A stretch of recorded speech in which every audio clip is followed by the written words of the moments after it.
Thank you, thank you, thank you. Appreciate the applause. Um, Now I've lost audio on this side. oh, 1 second. Actually, that's Aha. interesting. I'm Okay, gonna try is that something. better? One second. Huh? See if that works. It did not work. That's interesting. Ah, there we go. Okay, just playing around with settings here. We've got some different stuff going on tonight. It's all good. Um, one moment while we try this again. There we go. I just saw a video skip line go right across. It did it again. Yeah, it is happening occasionally. By the way, everyone, you're hearing another voice on here. That is because we have JJ back Hey, hey. to join us join us tonight. We're going to try something a little differently than we have before.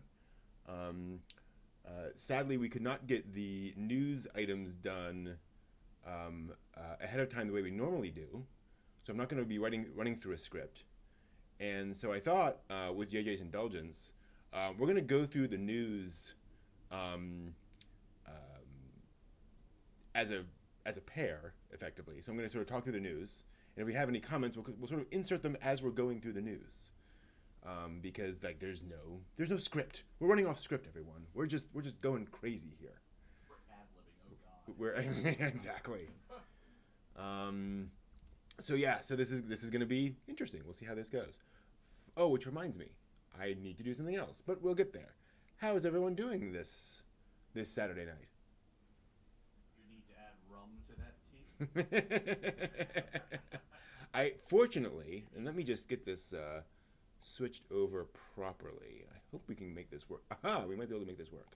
There we go. So fortunately, today, this week, unfortunately, I came down with a little something, but that prevented me from doing much work, which is kind of nice. Um, so less stressful week than it normally was. A lot of folks asking questions at work and a lot of stuff going on, but it wasn't as quite as stressful as last week. And I think everyone kind of understands where things are and where they should be. I'm going to sneeze. Excuse me. Gesundheit. Thank you. Ah, so alcohol still exists, but it's not in this mug just yet. Well, alcohol is an antiseptic, so This is it true. would help with issues. You know.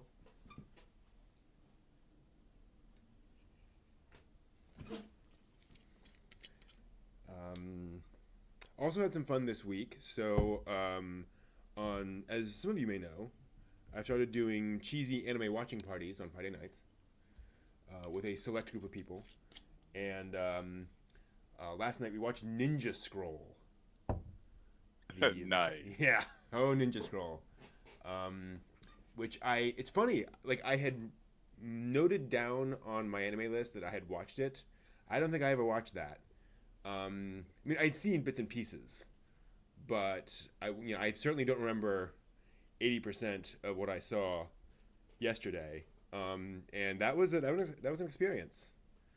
Um, Did you somehow mix it up with Fist of the North Star because everybody has about the same kind of neck width and musculation, you know? hmm Mhm. Yeah. No, um, it's interesting because it is in some sense a very pure experience. It's just ninjas killing each other for 90 minutes. Like there's not much else going on. There's a backstory plot and there's copious amounts of nudity, but beyond that, it's just kind of hyper violence. It's interesting too because you go back and you look at it, and this was definitely one of the big anime in America when it came out. It was one of the sort of the classics that everyone watched. Um, but there's just okay. I'm gonna be a little dismissive. Um, it is exactly the kind of anime that 14-year-old boys like to watch, right? Um, Blood everywhere, nudity, manly men, naked women. It's just kind of very obvious in its approaches. Um, And so I was kind of surprised that it was as popular as it was at the time, considering the fact that the average anime fan in the 90s in America was like college or higher. You didn't have a lot of those, much younger audiences at the time. So I just kind of found that interesting. Well, do you know anything about what the origin of Ninja Scroll is? Like, why did it get popular? Where did it pop out from? Because I never seen that there was like a series of Ninja Scroll. It's just that film. Yeah, there was later. There was like 2003. I think they made a short TV series. That's what I accidentally watched, or we started watching the previous week, because somehow I got a copy of like the third disc of Ninja Scroll. So it's by Yoshiaki Kawajiri, who did Wicked City and a bunch of other things. Highlander Search for Vengeance, a bunch of other stuff. Well, I have Mal up right now, and I see 13 episode, April 15th, 2003 through July 2003. That's the one. Producer Studio Takeoff and studios attached to it are Madhouse. Oh, okay. I know Madhouse Okay, did the original film. Interesting. It's possible that Madhouse is just on there because they did the original film, and so it's just like, well, they had the right, or they, not that they had. Yeah, we'll just throw them in there. Yeah. Even the TV series though has a rating R17 plus. Okay. Wow. Like, wow. So y'all didn't dial it down for a 13 episode run apparently. My goodness. The beauty of a 2 a.m. time slot. Oh yeah, apparently. But yeah, so I know it had a pedigree in Japan, and so it was well regarded, and obviously it has gorgeous animation. I mean, it is, incredibly butter smooth animation. But I think when it came over to America, I mean, granted, it certainly feeds into the animation for grown-ups kind of a thing. So the old MTV Liquid TV. Mm-hmm. So I think shock value, certainly matter. N-Man says, not really enjoying the TV series. It was okay, but not as violent as the movie. Okay, yeah. Which is kind of interesting, because you'd think that, the violence in the movie it's violent, but it's the kind of stuff you could probably get away with on TV. I don't know. I can't ever, for all the Toonami stuff that they ran in the late evening slots, I don't think I ever saw anything as distinct as Ninja Scroll-ish on those time slots, because I think it was still too violent for even late night here. Oh yeah, no, I meant like 2 a.m. in Japan. Oh, very good. Yeah, like I would assume they could get away with that violence in the original run. I don't know. Could also be one of those things where they just weren't going for the violence. They just wanted to take a different approach to it for the TV series. I don't know. It seems like that was kind of the point. It was a very violent thing. As to say, you would have to have written a lot more dialogue and gotten a lot better character development in order to get anything out of a TV series. Yeah, because the movie just really kind of glossed over a lot of that for the gratuitous violence and nudity. But, yeah, exactly. So what have you been watching, JJ? It pays. Mm-hmm. What have you been watching? Well, what haven't I been watching? Kakushigoto. Oh yeah. Which keeps getting like kind of low numbers on Mal. Mm-hmm. And I always am kind of amused by that, because some of the commentary of people in YouTube commentary and in my anime list just says, it's kind of boring, it's kind of slapsticky, it's kind of goofy. And it's like, yeah, but you have to take that with a grain of salt and look at the sort of end piece that they cover in each episode. Okay. Which goes after the events that occur in the front half of the episode, and goes into more detail about what's going on. I guess you would say each episode is a reflection, and the last little bit is what is the current, what's going on then and there. So that when you take them together, it makes it a lot less goofy, and it makes it slightly nostalgic to look back on it, to be like, wow, okay, the things that weren't known, the things that were discovered, and Okay, I see where you're going with this. So I'm curious. Those earlier segments of the show, are they flashbacks? Not technically, because Is it somebody without any without any spoilers, Hmm. the whole premise is dad doesn't let the daughter know what he's doing. Right. Yeah. That's the entire premise of the show. That's Mm-hmm. not a spoiler for anybody. So what this is it's not a flashback that she can have Right. because she's not present to reflect on. Mm-hmm. It's telling a story of the goings on in the past, that she is a part of that past but not privy to the information that's sort of in there. Well, And this last bit is now where she becomes aware of what the prior part is. and that's what I'm wondering, because having watched the first episode, now that you say that, I wonder if those earlier segments are what she imagines it was like, right? So like they're being kind of deliberately goofy because she's imagining all of these things happening. And so it's not like a factual, here is actually how they reacted in the moment to this thing. And here's where I would love to say, blah, blah, blah, blah, blah. No. Okay. I can't. Okay, yeah, fair enough. Okay. Because exactly what you're saying is exactly what I was trying to figure out as I kept watching it. Mm. And it probably, gosh, I want to say it's like on episode 9 or something now. I don't know how far we are into it. But it was probably like episode 5 that there was, just enjoying it as a lunchtime watch. It's a cute little thing, and some these little interesting last bit pieces of each episode. And it was sort of by about the 4th or 5th that I got a little sort of choke in the throat. Because I'm like, oh, I understand I see how you're telling this story.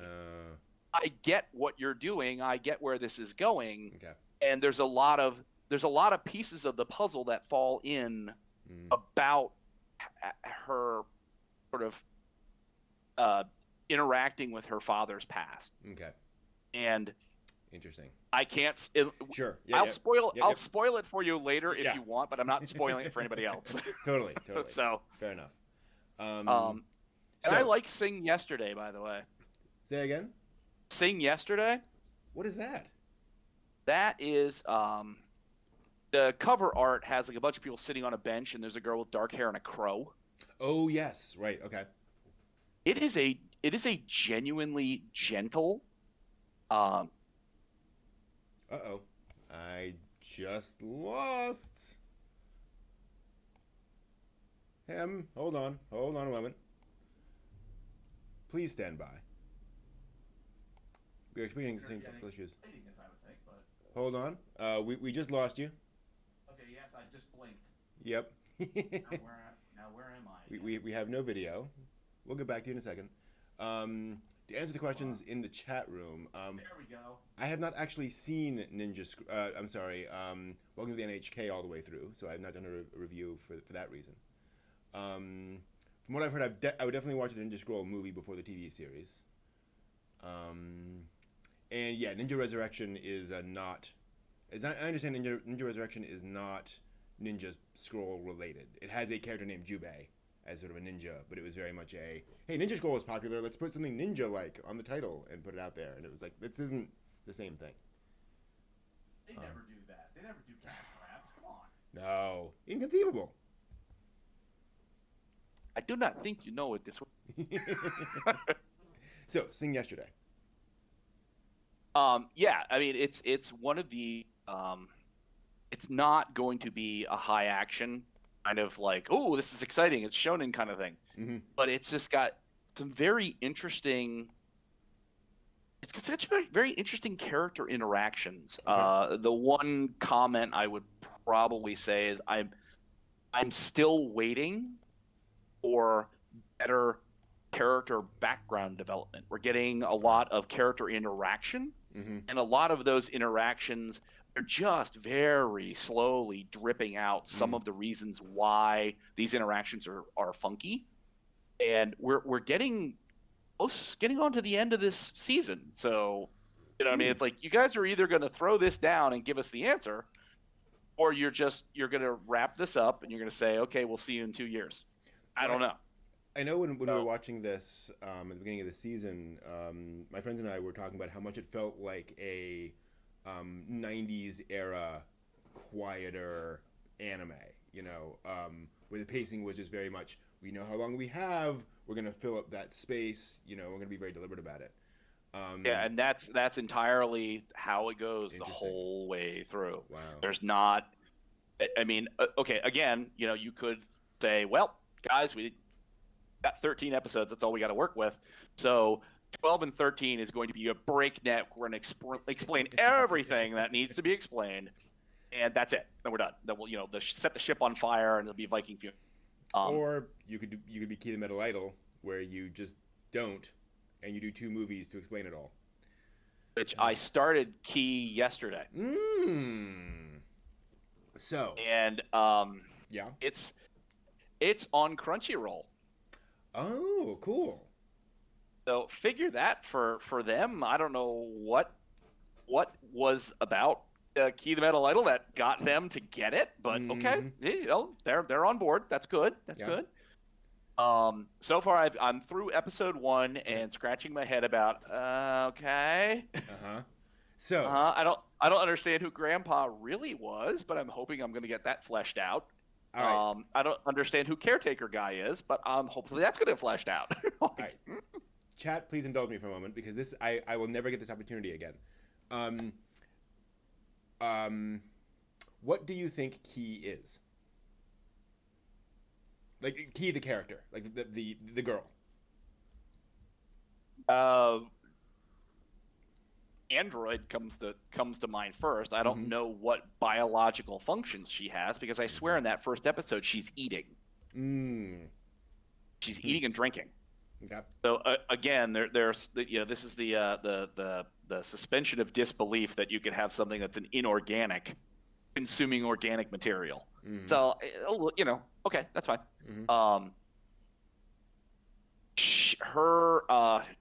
Okay, no spoilers.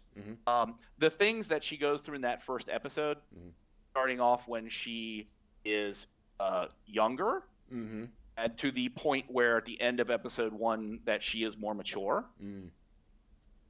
Those are the robotic elements that make me think android. I don't think cyborg, because I can't determine whether she's got any organic like skin or anything like that, but it's not been addressed in 1 episode.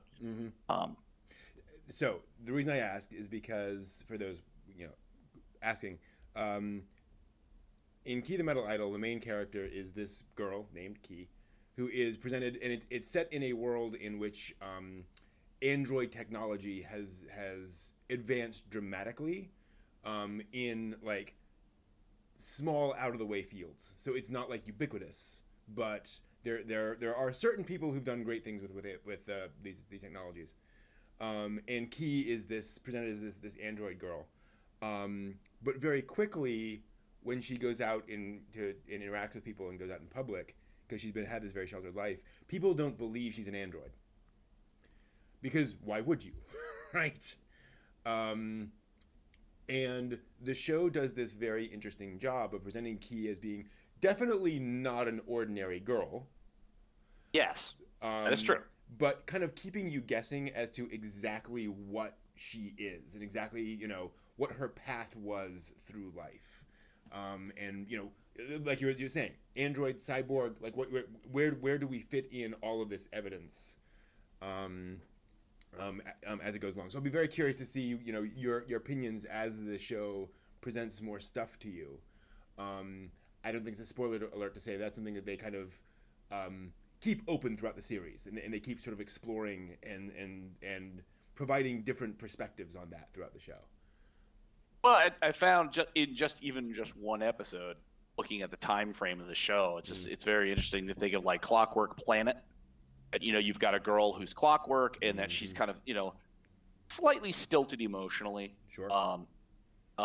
Unbreakable Machine Dolls. You have a much more personality-filled sort of robot kind of creature. You obviously have the Major from Ghost in the Shell. Sure.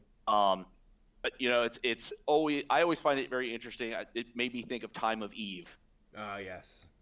That it's very interesting to see how people's take on an android sort of develops on a mechanical machine, because Key certainly seems to be much more mechanical.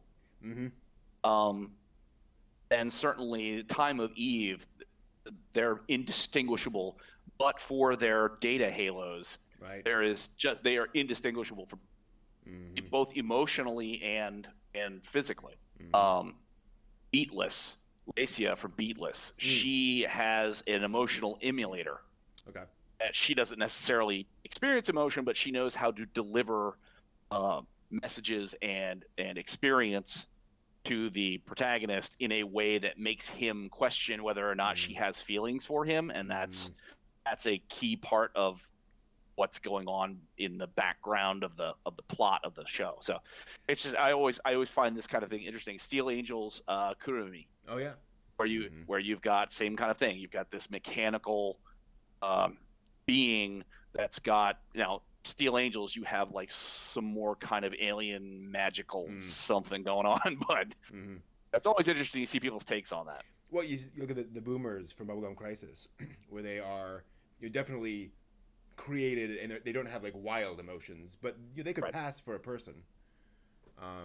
And just kind of seeing that, and I think it's also, and Key does an interesting job does an interesting thing with it, because androids are not on every street corner. They are these sort of one-offs, apparently, and so you kind of get to explore the fact these are not mass-produced items, and so someone could customize something very specifically for a very particular thing. And it's just, that was what they did with Steel Angels Kurumi. Okay. They produced these really odd giant, almost look like gorilla tank robot machines, and the Steel Angels, Kurumi she looks like a maid, right? But so it's the wacky scientist guy makes all these robots for the army, but in his secret lab he's assembled he's assembled this other android. Like, oh hey, go figure that, huh? And it reminded me, in Haruhi, was it Yuri or the silver-haired girl who was Yuki. kind of emotionless? Yuki, was she an android or was she an alien? Yes. She was an alien android.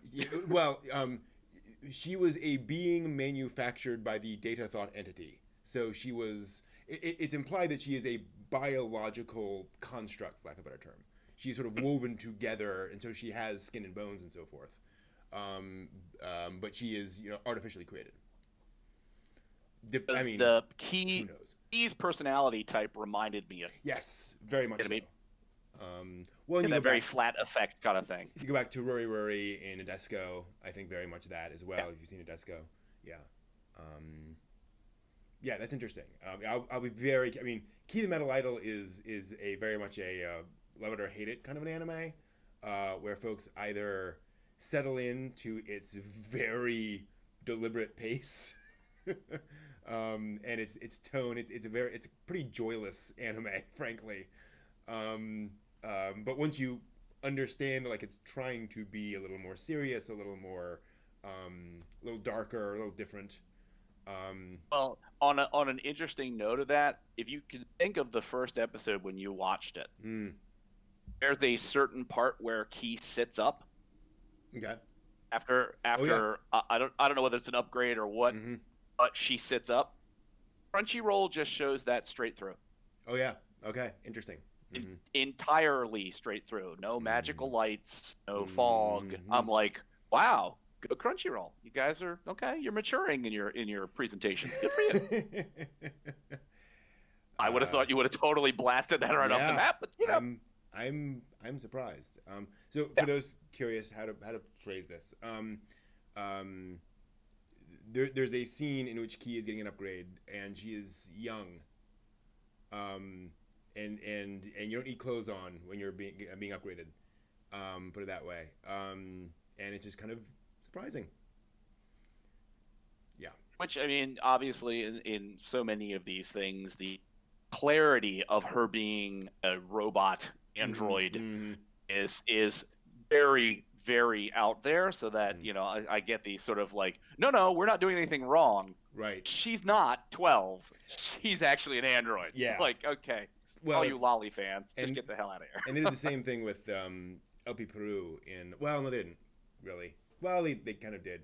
In a Double Zeta, there's a young girl named LP Peru, who is a new type pilot, and she's like, I think canonically 10, something along those lines, because she has crazy psychic powers, and so they're like, haha, you get to pilot a giant robot. There's other stuff around plot stuff around who she is. Those 10-year-olds are mature enough with their crazy psychic powers to pilot robots. There you go. Then they unfreeze her clone because they just decided Gundam has clone technology now. Why not? Is her clone named Ray? No. And the clone, gosh, when you're being, as we know from Ghost in the Shell, if you're being cloned, you're not wearing a lot of clothes. Yeah. So yeah, but it's a clone. It's a clone. It's okay. Although I say that the real LP Peru likes to take baths a lot too. There's a whole thing around that. We're not gonna anyway. We're just whatever. It's a whole thing. But we're not past the watershed yet, so we should move on. Yeah. Okay. But yeah, it's actually an interesting story. Cool. Let's see here. And then of course I'm watching about 90 other things. Princess Connect, Redrive, okay, or Redive, I think it is. Stupid, funny. Cool. I'm not expecting much out of it, and it's good fun to watch. I like the fact that I believe there is. I believe the protagonist character. It's one of the few times where you actually have them doing next to nothing. And it's like the show is following them, but everybody else is much more interesting. Oh, interesting. Yeah. So it's kind of like, okay, I'm waiting for something to happen. So it's like, I'm just kind of going along, rolling with the punches, but I'm also kind of looking at it like, and he's going to suddenly do... No, he's not. Okay, well, no, damn it. Do something. Kind of like the Tenchi formula. Yeah, there you go. Yeah. I'm trying to think of... the Death Flag, Otome. Yeah. I love that show. Okay, cool. Yeah. That, I think, the more I watch it, the more I've been waiting for a show that has it's in the way that Princess Connect works, where you're looking at the protagonist and everything else is going on, they're not. Otome, Death Flag, avoiding your death flag. It is looking like the protagonist of the subject that the person's gotten involved, the isekai that they've fallen into. The actual protagonist in that world is like so secondary, it's funny as hell. Nice. And you've got now the person who becomes the protagonist is someone who has worked desperately hard not to get the death flag, and as a result, they've completely usurped the protagonist position. Nice. So now they, your average Joe bad guy in a game or whatever else, that Joe, sort of like Wreck-It Ralph, the average Joe bad guy says, nope, I'm done with that. I want to be the middle of this, and I want to make sure I don't have a bad ending. Wow. I adore how they've done that show, even though, again, my anime list, it's not getting the highest ratings. Yeah. But it's something that's can appreciate it more from the crafting of the idea. It's like, okay, here's this person. Just ignore them. Let's go over here. Well, no, why don't we do something interesting? That's exactly what impressed me. I'm only 2 episodes in, but I was so impressed with the fact that they take this premise and they're like, no, we're gonna like really run with this. It's not gonna be, here's the entire plot of this and we'll see if there's any change in it. No, it changes from like episode 1, and it's just how far are we going to take it? Good for And them. and so far, I mean, we're 9 or 10 episodes into it, and I think it's only got I think that one's only got 12. Yeah, I think so. I think. And it's I would totally welcome the second season just because it's so interesting to finally get to see somebody like that who would be such a side character, for the exact purpose of her trying to avoid the death flag. That's usually it. Bad person comes in, they're a jerk, a good, nice protagonist, something, either they rise to the occasion to defeat the bad guy, or something happens to the bad guy is sort of served up on their own platter because of their evil deeds. It's like, yeah, but what would happen? What's going on in the background with the bad guy? What happens if they could sort of look at things and be like, well, you know what? I die. Maybe I could just change this around a little bit. You know what I mean? If you like Sword Art, if you had Heathcliff there, instead of running the Blood Order guild there with Asuna in it and being the guy who sets all these people getting trapped in the game, suppose you actually had him recognize, oh crap, what have I done? And then he himself, trapped in the game, then has to turn the whole ship around and save everybody because he's, because he's had this sort of epiphanous, oh crap, I did something stupid.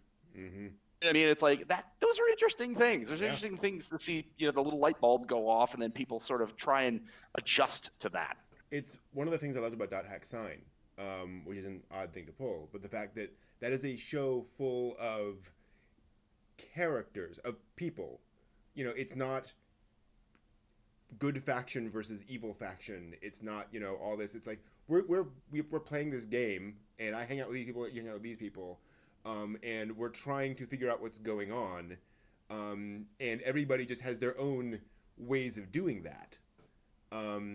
And no one's like sitting around going, well, you can't you can't investigate over there. How dare you do that? It's like, whatever. And so it's always nice having characters who are moving forward because of their personalities and not because of where they fit into the plot. Right? Yeah. There was something I was watching recently that had that problem where a character did something that was just completely unreasonable because there had to be like a heel face turn or something. And I was like, oh, here we go. Like, it was actually Ralph Breaks the Internet, which I watched last week. And there's just... Yeah, I remember you saying that last week, yeah. Just, but anyway. So that is unfortunate. Y'all hear that?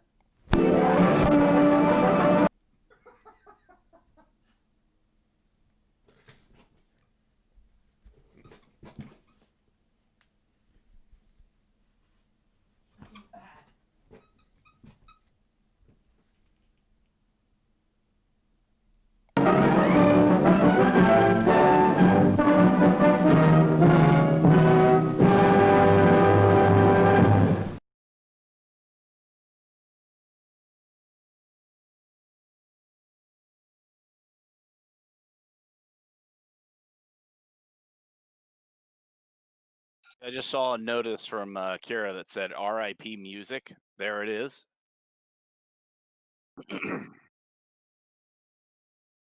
Oh.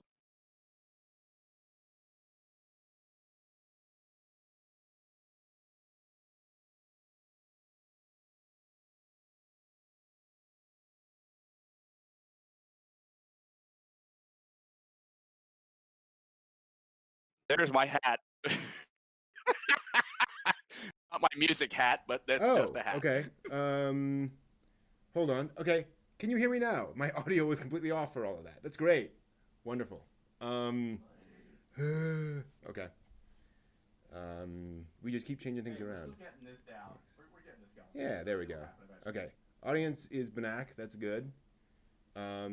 So here's the thing. I do not currently have the setup because we just planned this like 30 minutes ago to do both the news headlines and your face at the same time. Technology is not that advanced.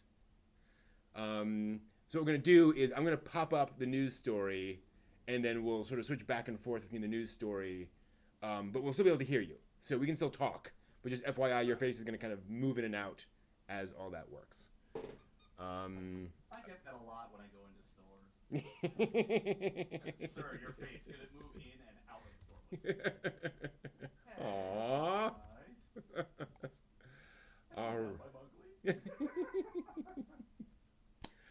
All right, welcome everyone to the. Oh wait. Wow. Okay. Good. Nice. Starting out well. Hello everyone, welcome to the weekly anime news for the week ending June 6th, 2020. A new setup today. Let's just dive right into it with some news coming from Studio Ghibli this week. Very exciting. We have learned that Studio Ghibli is working on a new anime film to premiere this winter. Interesting caveats on this. First off, it's an adaptation of Diana Wynne Jones' Earwig and the Witch, very well-known children's films, or children's book. So continuing on that whole tradition. It will be done not by Hayao Miyazaki, directed by Goro Miyazaki, Hayao's son, and produced all CG, just like Goro Miyazaki's earlier CG anime TV series, Ronya the Robber's Daughter. I always get that mixed up. Ronya the Robber's Daughter. I think that's how you pronounce it. Suzuki is producing, as with everything. And it is basically an adaptation of that. Suzuki talked a little bit about the plans for this.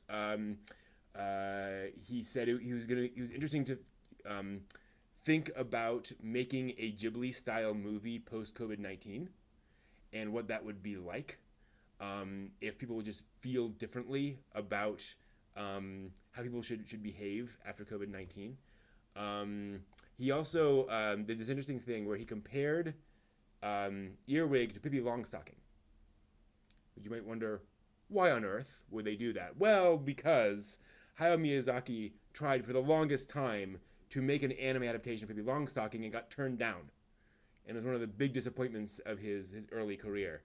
And so Suzuki noted that if Pippi Longstocking is the strongest girl in the world, which is what Miyazaki had said and why he wanted to animate her, Earwig is the cleverest girl in the world. I think it's an interesting distinction. He described her as cheeky yet somehow cute, and said that if Earwig, if he was asked to describe Earwig as resembling anyone, it would be Goro Miyazaki himself. Aww. Apparently, Goro Miyazaki became very self-conscious at that point, which I can understand. So here's the question, and let's switch over to my fabulous co-anchor. Do you think, I mean, Ghibli's been kind of going back and forth for a while in terms of staff, in terms of how long it's taking to do Hayao Miyazaki's next movie. Do you think it's wise for them to produce an all CG anime film in a year? You know, for as much as I love the hand-drawn aspect to a lot of stuff, you really can't get away from the fact that CG is a thing, and it has been a thing. It will continue to be a thing. Yep. If you want to wait 20 years for a hand-drawn film, you can go ahead and do so. Mm-hmm. But I think as long as you've got a solid, I can't emphasize that enough, script and all your screenwriting is right on mark, it really won't matter whether it's CG or not. Yeah. You know, I don't think anybody is going to see a terrible product out of that. Fair point. They are going to be committed to make sure that the CGI is good. Mm-hmm. And in only a year, that's still going to be kind of pressed for time. And yeah, Charmy Sketches is saying in the chat, and I think they're right. I bet it's going to take longer than a year. I think that's pushing it. Yeah. It's kudos to them for trying. Mm-hmm. And you figure, as we talked about Disney last week, Disney was struggling in their, native animation studios to how to incorporate CGI, and the acquisition of Pixar solved that problem. Mm-hmm. So, it's going to be interesting to see what they're going to do with this, whether they are going to try and do it all in-house. Mm-hmm. And there's going to be an awful learning curve on that, you know? Yeah. Well, the thing is, they already did Ronya, and it looks great. Like, I've seen several episodes of that, and I have no complaints whatsoever. It looks like CGI, but it looks like, it looks like Ni no Kuni. It looks like, CG done as a Studio Ghibli movie. So it's like, I think they can do it. I'm very surprised that they have the technical capability to do it, and they're not farming parts of it out. Right. Well, they might be. Yeah. Who the hell knows? Good point. They probably are. Why wouldn't you? And I mean, especially when you're learning this stuff. I mean, granted, Miyazaki did some CGI back in Mononoke, but that was just little bits and pieces here and there to kind of make things easier. Yeah, kind of interesting. I was gonna say, when you've got access to Korean production studios and even Chinese production studios that have, really they're ready, prepared number crunching machines. Mm-hmm. I mean, they've got stuff that they can do there for you, so that if you could provide them, you might not have to do as much work. Maybe that's what they're shooting at a year, is that they're farming enough of it out that they're going to do the key sequencing, and they're going to let the farmed materials sort of come in, they'll assemble it, and then who knows? There's a lot of risk in that as well. Absolutely. Okay, we're trying to fiddle with audio here, folks. Let us know if we can make that any better. Meanwhile, good news from Makoto Shinkai. Weathering with You came out in Japan on Blu-ray and DVD disc. I'm sorry, DVD. DVD disc is duplicative. It was the exactly. It was the overall Blu-ray disc #1 seller the week it came out. 59,000 copies sold. The 4K Ultra HD was #2, and the DVD was #1 with 38,857 units sold. All of them shipped on May 27th. To give you an idea, the Blu-ray and DVD editions of Your Name also ranked #1 when they came out in 2017. So yes, and man, we can do one or the other. So we got to kind of figure out some middle ground here. So the thing about Weathering with You is that it's been Makoto Shinkai is certainly on the up. Certainly gaining ground as a let's be honest, successor to Hayao Miyazaki. So this is certainly a good indicator that he's kind of on that trend as well, of being just this person who makes a lot of money with his movies. They just sell very well, and whatever he does, he can do. So I think it's a good thing. Now, I liked Weathering with You. Don't get me wrong. Mm-hmm. I so much preferred a silent voice. Mm-hmm. If I was going to sit down and someone said, "Okay, you've seen them both. What you got to choose one. What are you going to choose?" Mm-hmm. I got to go with a silent voice. I felt much more emotionally connected with silent voice and what was going on in that than I did Weathering with You. I thought Weathering with You was beautiful. It was a wonderful looking movie. It was very entertaining. I was not disappointed in it. Sure. I just didn't feel as engaged in it as I did with the silent voice. Yeah. Maybe that's me. I don't know what silent voice Fair. sold on day one copies, because gosh knows Weathering with You did well. Yeah, I think 4K Ultra. Gosh, that's got to be like amazing to watch.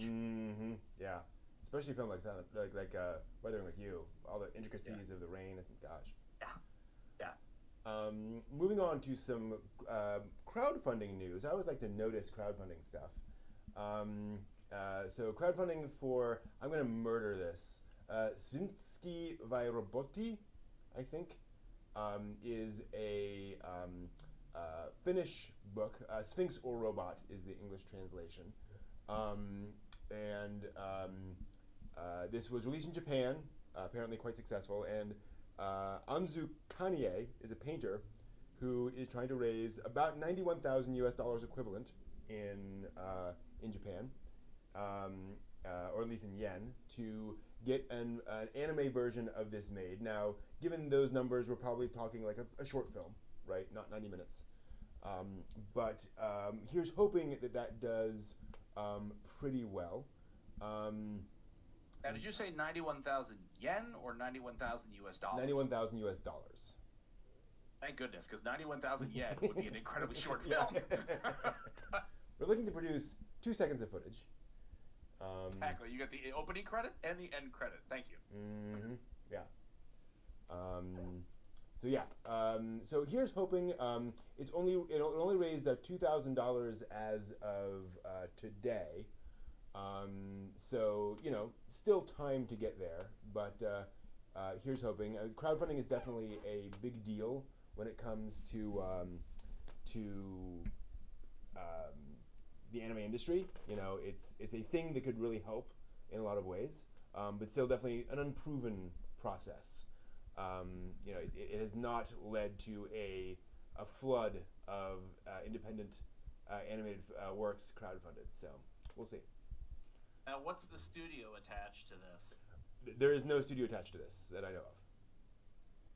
Interesting. So, because I would certainly see where crowdfunding, if you're trying to launch a studio, oh yeah, this might be a good way to get your foot in the door. Mm-hmm. Then you launch the crowdfunding, you release this, and you say, "Ha! Here we are. Mm-hmm. We're the newest thing on the block." Mm-hmm.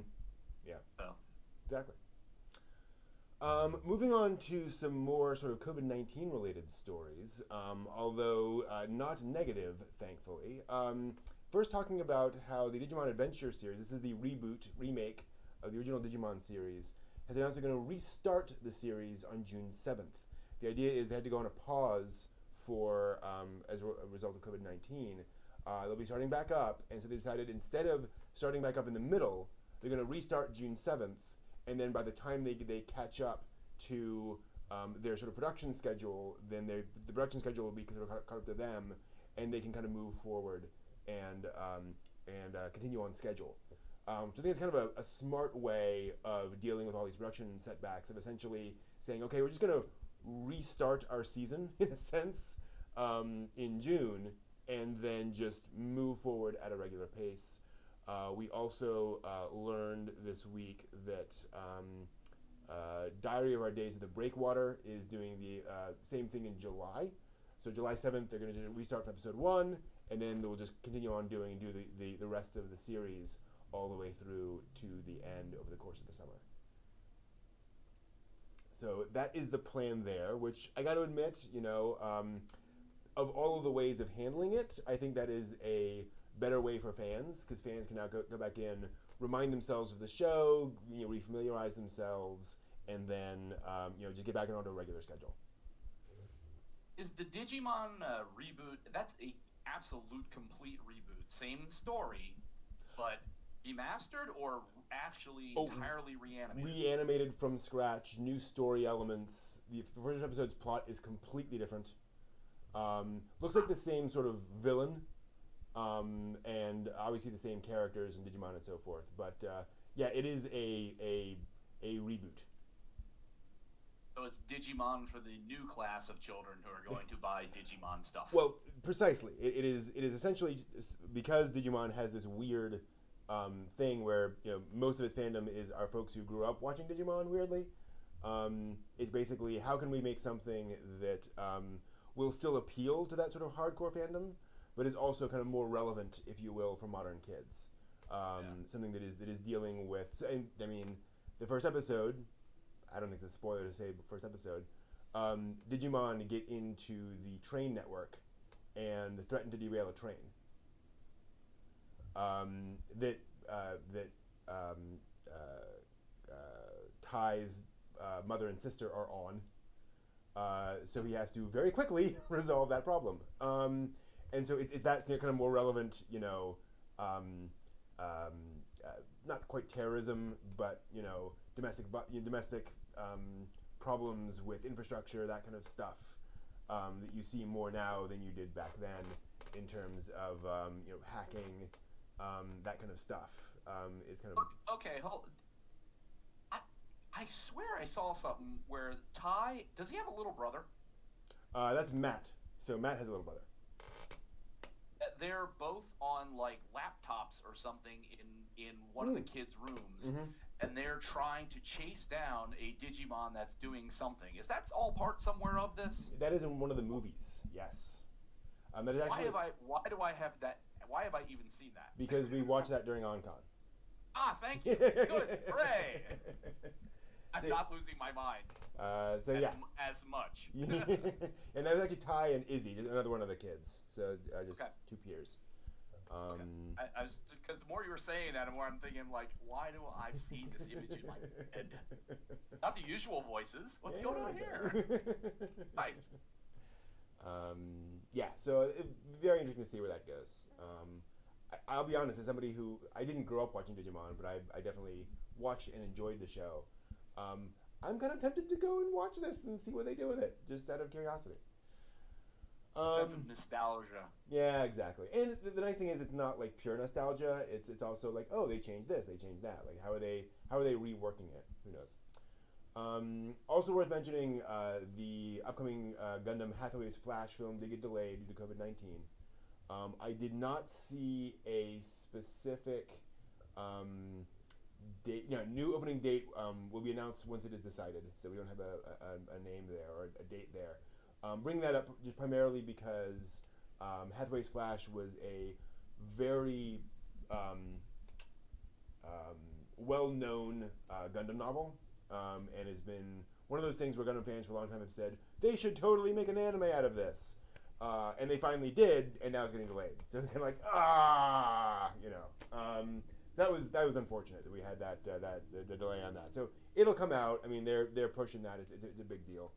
For you Gundam fans, it is the story of Hathaway Noah, Bright Noah's son, from original Gundam, Captain Bright's son, who has a whole storyline that he gets involved in and ties in with some of the stuff that happens with Bright, and it's also complicated by the fact that is, I believe, Gundam Unicorn references Hathaway's Flash. So like a previous Gundam anime has already referenced the events of this novel because they're technically canon. Because it was so well known, they were like, let's throw in that into the story. So folks are like really looking for that. So again, I'm sure it'll come out, but who knows when? Probably not too far down the line. Let's move on to some tax evasion, shall we? What could be better? Move on from happy news to criminal news. So the Mainichi Shimbun reported on Wednesday that and I don't know how to pronounce this, Ufotable, I assume, has the founder, representative director, and president Hikaru Kondo has been charged with violating the Corporation Tax Act and Consumption Tax Act because he didn't pay about $1.2 million in taxes, which is a fair amount. Apparently, he hid about 30% of the proceeds from some of their anime-themed restaurants in Tokyo. Did you know Ufotable has anime-themed restaurants? Are they pop-up cafe things, or are they actual, like, full-on year-round deals? The thing I'm seeing here shows an image that says Ufotable Cafe, like above a physical location. I don't know. But about 30% of that was hidden and stored in a private safe at his home, allegedly. What makes this even worse? So it wasn't just like accidental. Oops, I didn't carry a 1. I carried it home. Oh. Yeah. What makes this worse is that Ufotable is suspected, and I'm quoting from the ANN article, of supposedly misappropriating funds raised from a charity auction for the 2011 Tohoku earthquake, which is a violation of the penal code, which carries prison time. So that's bad. I shouldn't be laughing. Now, granted, there was an investigation earlier in March of last year, which did not result in any charges being filed. So there have been some stuff going on, but apparently now they kind of certainly found enough to charge Hikaru Kondo with that. Kondo, by the way, resigned as chairman of the executive committee of the Tokushima event, for which Ufotable was once the main organizer in May of 2019. No idea if that had any effect on this. For those wondering, Ufotable did Demon Slayer, much of the Fate franchise, Fate Zero, Fate Stay Night Unlimited Blade Works. They're currently working on Heaven's Feel, which is of course delayed because of COVID-19. They also did the Garden of Sinners adaptation and Katsugeki. So definitely, one of the bigger forces in the anime studio field at this point. But yeah, that's bad. Wonder how this is going to impact their business going forward. Yeah. Is he going to be personally liable for the safe full of cash at home, or is the company going to end up getting raked across the coals for what he's done? Yeah. What's interesting is that, again, according to the article, the prosecutor's office charged both the anime studio and Kondo. Oh boy. So that implies this is not, well, I shouldn't say it doesn't that it implies this, but they're certainly not going after just Kondo. For what? Excuse me. What that's worth. Good night again. Thank you. Which begs the question then, even with having filed an amended return, do they have the liquidity to be able to pay whatever the appropriate fine is and still keep funding production? So the lawyer representing Kondo, according to ANN, apologized to fans and the people involved on his behalf and asserted that Kondo already filed the corrected tax return and paid the appropriate amount. So, that's what he says. According to ANN, the reduced revenue that was stored in a private safe was allegedly altered in the company's ledger books for the years 2015, 2017, and 2018, concealing a total of $4 million US. And then, the tax on that was equivalent to 1.2. 1.2. Yep. And apparently the unpaid tax money was used was funneled back into the business. Like, apparently it wasn't Ferraris and trips to the Caribbean. Not that we know of. Well, exactly. But yeah.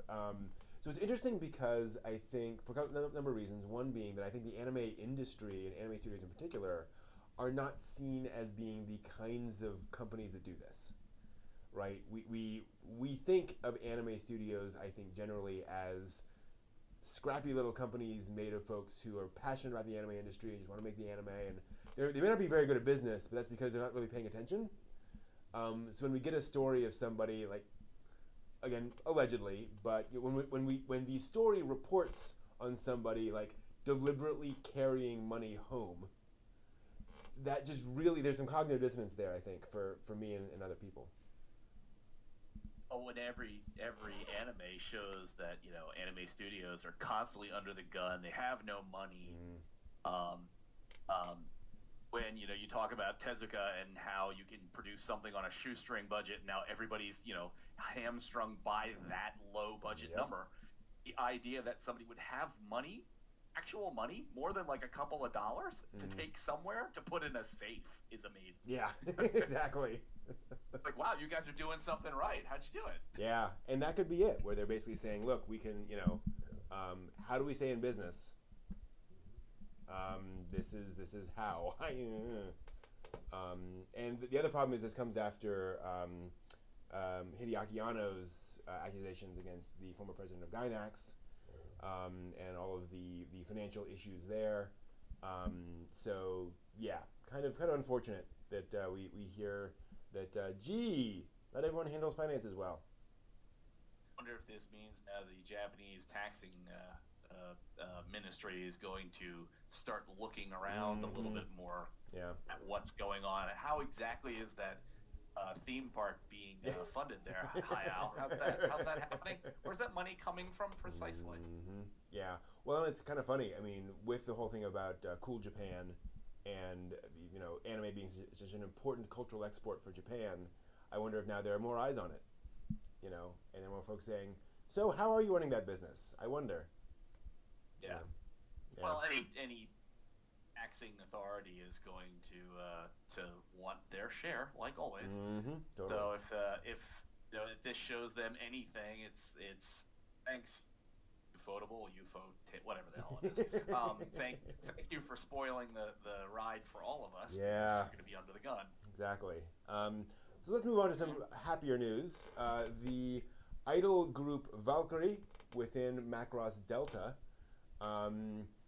released a single this past week, which released at #1 on the Oricon weekly single chart for that week. This was the past week, the May 25th to 31st week. This is the first time that group topped the ranking, which was... What is Oricon? So Oricon is an organization that charts music. They basically track sales of music. Okay. And I believe I would have to dig more into that, but yes, that's where I've always heard of them. Yes, so now it should be pointed out, their debut album did go gold. So it sold more than 100,000 copies back in 2016 when it came out. And eventually it got the Recording Industry Association of Japan's Album of the Year award. Wow. Which, dang. And this is for an anime that came out 4 years ago. Kind of remarkable that you get that much success out of that group. And it's been a real sleeper hit. It took 4 years to really gain enough steam. Exactly, apparently. And speaking of sleeper hits, or things that are taking a while to get there, we have more news about the Studio Ghibli Park, the theme park. There was a press conference this week which confirmed that they're going to break ground on that in July. So next month, they're going to break ground, and the Ghibli Park will open in fall of 2022. So we have a little while to wait, unfortunately. But they did release some artwork. Now, this artwork has already been shown around a little bit, so this is not completely new. But they showed artwork of various aspects of the park that they want to create, basically recreations of various parts of various Ghibli movies.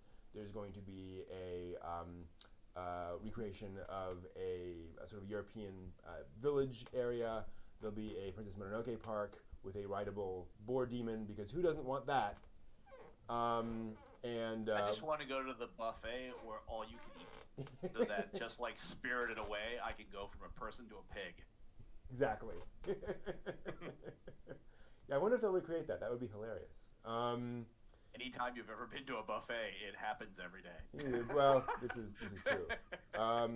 So they said the Hill of Youth and the Dondoko Forest will open first in fall of 2022. And I'm not sure off the top of my head which one those are, because the Mononoke Village and the Witch Valley of Kiki's Delivery Service will open about a year later.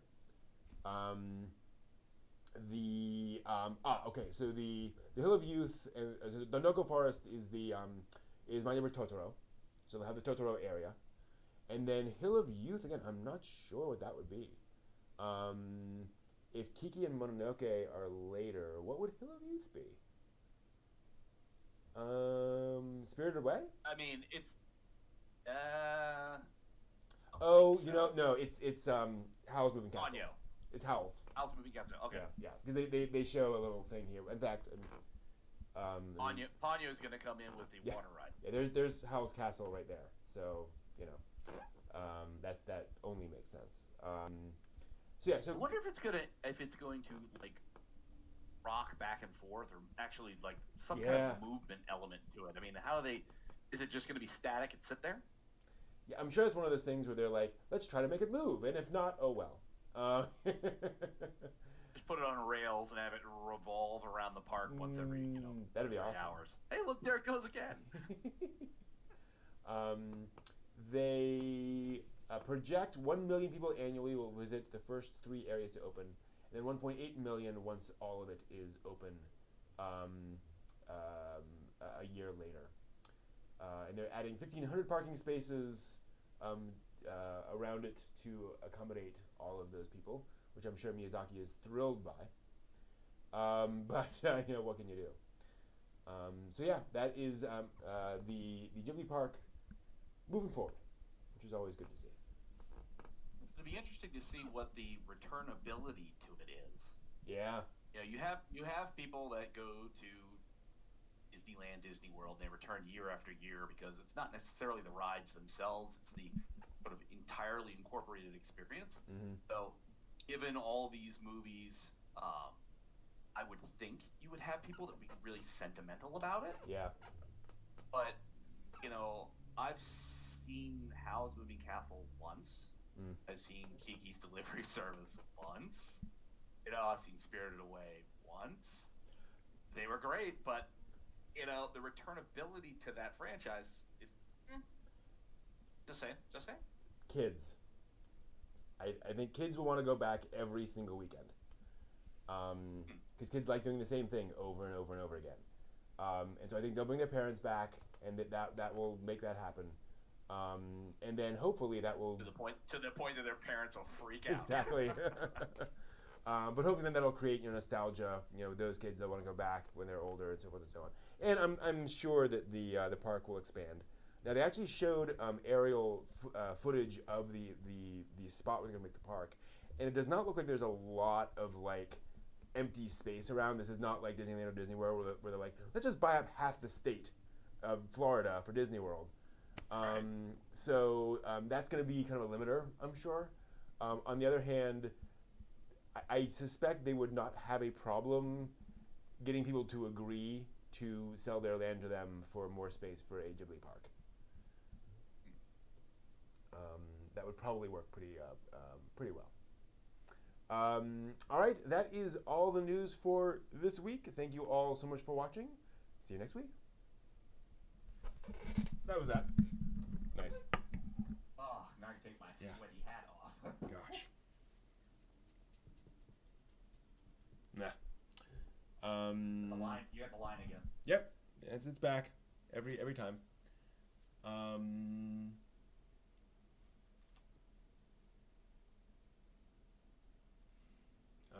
Actually, I'm with JJ. Howl's is not my favorite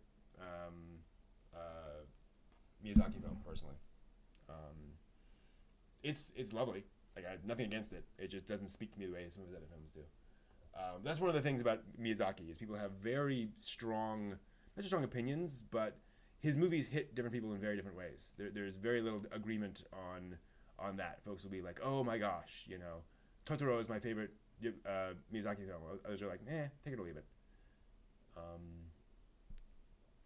Tourism's an interesting point, Charmy. I do wonder the percentage of foreign versus domestic, people coming to the Ghibli park. I can see a lot of tourists coming to Japan just to go to the park. The other question. They already do that for Disneyland Tokyo. Right. They're already doing that. Totally. So The other such a specialized thing. So. Well, and this is the other interesting question is I do wonder, and this has kind of been the open question, throughout all this, is kind of to your point, how much is there to do? If this is just, this looks lovely, that's going to be fine for an afternoon, but it's not going to bring folks back the way, not just activities, but like one of the things about Disneyland or Disney World or whatever is that there's integration between the different things where you can go here, you can do a bunch of different stuff here, you can go over here, do a bunch of different stuff there. If you like roller coasters, you kind of go from this spot to this spot to this spot. There's a lot of like interaction and a lot of different options. So you don't even have to be into like one aspect of a park. It's all there in say Disney World. So I don't know. And also, granted, I'm positive the goal of this is not to replicate Disney World, right? Like they know they're not going to be that scale. So I'm sure they're setting their sights appropriately. But I mean, it's still gonna be a theme park. You know what I mean? It's like that's one of those things where it's like you might not think you can get to the size of Disneyland Tokyo, but you're gunning for the same market. Mm-hmm. So you're gonna have like the promotional shots where they had the boar off to the one side. Mm-hmm. It looked like a large play area. Mm-hmm. Now, play areas are great, but they physically really don't do anything. Right. I mean, you have some props in there, and that's kind of fun, but it's not you know, if you play that, it's kind of Mm-hmm. And then one of the other pictures that had Howl's castle in the background, you could see on the left hand side teacups. Mm-hmm. That's fun, but Arguably. you know what I mean? It's like how the way that it's drawn, it's the same teacup ride at any given state fair. It's the same teacup ride, literally, that they have at Disney parks. It's the same Mad Hatter's teacup ride. Mm-hmm. So how you know, it'd be interesting to see if when they're getting things started, what is going to be the difference? If you're going to have a teacup-like ride, how are you adapting this to make it so that somebody doesn't want to go to the little park down the way that has a teacup and it's only $5 to ride versus paying $75 to get in here? Of course, the other question is how much of these rides are available in Japan? Because I literally don't know. They could be ubiquitous. I don't know how popular teacup rides are in Japan. That could be like a Western thing. I don't know. So the spin around doohickey. I would imagine that's got to be because bumper cars. Watching something the other day, it was talking about Chernobyl and Pripyat and the amusement park that was there in Pripyat. They had electric bumper cars. Oh yeah. You know what I mean? So it's like that's something you wouldn't expect there necessarily as an amusement ride in the former Soviet Union. So you know what I mean? There's a lot of this stuff I would imagine is probably pretty universal. Sure. Spinny ride, whether you call it a teacup ride or something else, but the concept of it. Yeah. Well, and that's go ahead. I was just gonna say, Patrick's bringing up an interesting point too in the chat. This, are they gonna go for? Right, you could totally do a Haku Dragon roller coaster, water roller coaster, but this does not. This feels like it's not going to have that tone, right? It's not going to be King's Dominion. It's going to be this gentle area, the gentle place that you walk through, and it has some quaint, amusement rides. That's the vibe they're getting across from the concept art.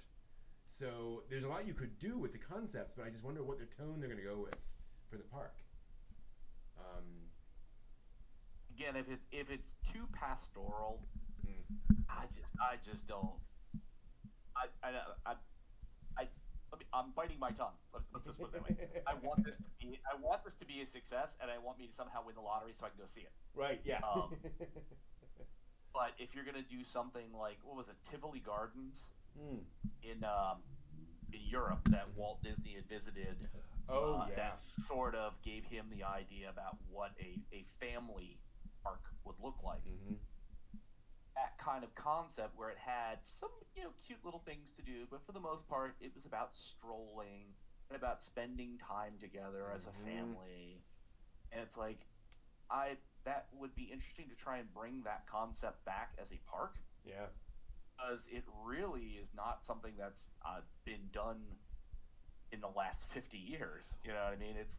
They're amusement parks. They're not like strolling parks anymore. Yeah, that's the thing, is that there's a lot going on in there's a lot you can do in the amusement park space when you're not just trying to be better than the amusement park that's 20 miles down the road, right? I've watched a handful of videos about various amusement parks, and it's so fascinating how so many of them get into that mindset of I have to be, Six Flags but better, right? And they're just all copying each other. Whereas you could just take a different, and it's what Disneyland did. Arguably, it was like we're gonna do it this differently. So who knows? I sure don't. But yeah, I don't know. And that said, I think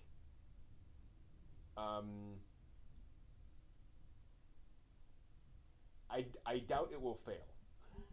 Right? You know, say whatever we want to. I think a Ghibli park is going to get visitors. It's going to get people in. Unless things are just horribly mismanaged, I think that is a winning idea. Well, I mentioned it before about Nara Dreamland. Before you had Tokyo, you had Nara Dreamland. It was very popular. It was very well attended. And then, it sort of died on the vine as Tokyo Disneyland, added, was it Tokyo Disney Sea? They added these things to it. It just drew off. It's like, I want to see a wildly successful My Neighbor Totoro cat bus. I'd love to see these elements of these things make it and be forever there. But again, it's like, how long is the studio, once Hayao actually does retire for the 15th or 16th time? Goro's going to get old. Everybody's going to, who's currently the sort of driving force is going to age out of this. Yeah. And then what are you going to do? If it had, if you're limited by those particular movies that you're putting the footprint down with, that's not going to make it 60 years. You know what I mean? Right. It's hard to tell. I mean, I don't know. Japan has a different culture for that. Well, and maybe it will. Totally. And that's one of the reasons I think it's so interesting that Goro's announced he's making the CGI film, because somebody who's not in his 70s is making a film in, that's good. Maybe there's a potential for the studio to actually survive, Miyazaki, or Hayao Miyazaki, I should say now. I don't know. It's interesting. There's certainly, because I think if that becomes a continuity, and it would actually be interesting getting back to what we talked about before about this whole, the problem of succession at Studio Ghibli. I think if Hayao Miyazaki, let's just say retires, like for real this time, just, does not come around Studio Ghibli at all. Backsies. Yeah, exactly. And he literally just stops coming into work. And so he is out of the picture. Because that's one of the problems, is he kept coming into work, apparently. Would the tone of the studio change, where suddenly now folks would be more willing? Even with Goro there, Goro's still sort of, he's second generation. He kind of came into this because it had to be done. He's certainly skilled at directing, but there's not that sense of, oh my gosh, I can't possibly stick my neck up at this studio. I wonder if that could bring in that next generation that could kind of keep the projects going. They're going to have to. Yeah. I mean, they've got such a commitment on this park now that unless there's some, really odd intent to have the park go on in perpetuity and the studio can just fold up and disappear, that's not something I would imagine that would be in the part of the planning. I mean, because you're going to have cross-seeding. You're going to have some money go from the studio's successful projects to get invested back into the park, and the success of the park to help drive some of the funding for some of the projects. And this is the thing, is that, when you think of the vast majority of amusement parks, even if they are affiliated with some thing, with a studio or whatever, Paramount, they're not completely restricted / limited to those properties and everything that they do, right? So Paramount King's Dominion, which happens to be a relatively local park to me, yes, they do Paramount properties, but that doesn't mean they can't do a grizzly bear themed roller coaster, right? Right. Ghibli Park has to be Ghibli themed all the way through. Yeah, it has to be all their films, all their whatever side projects, and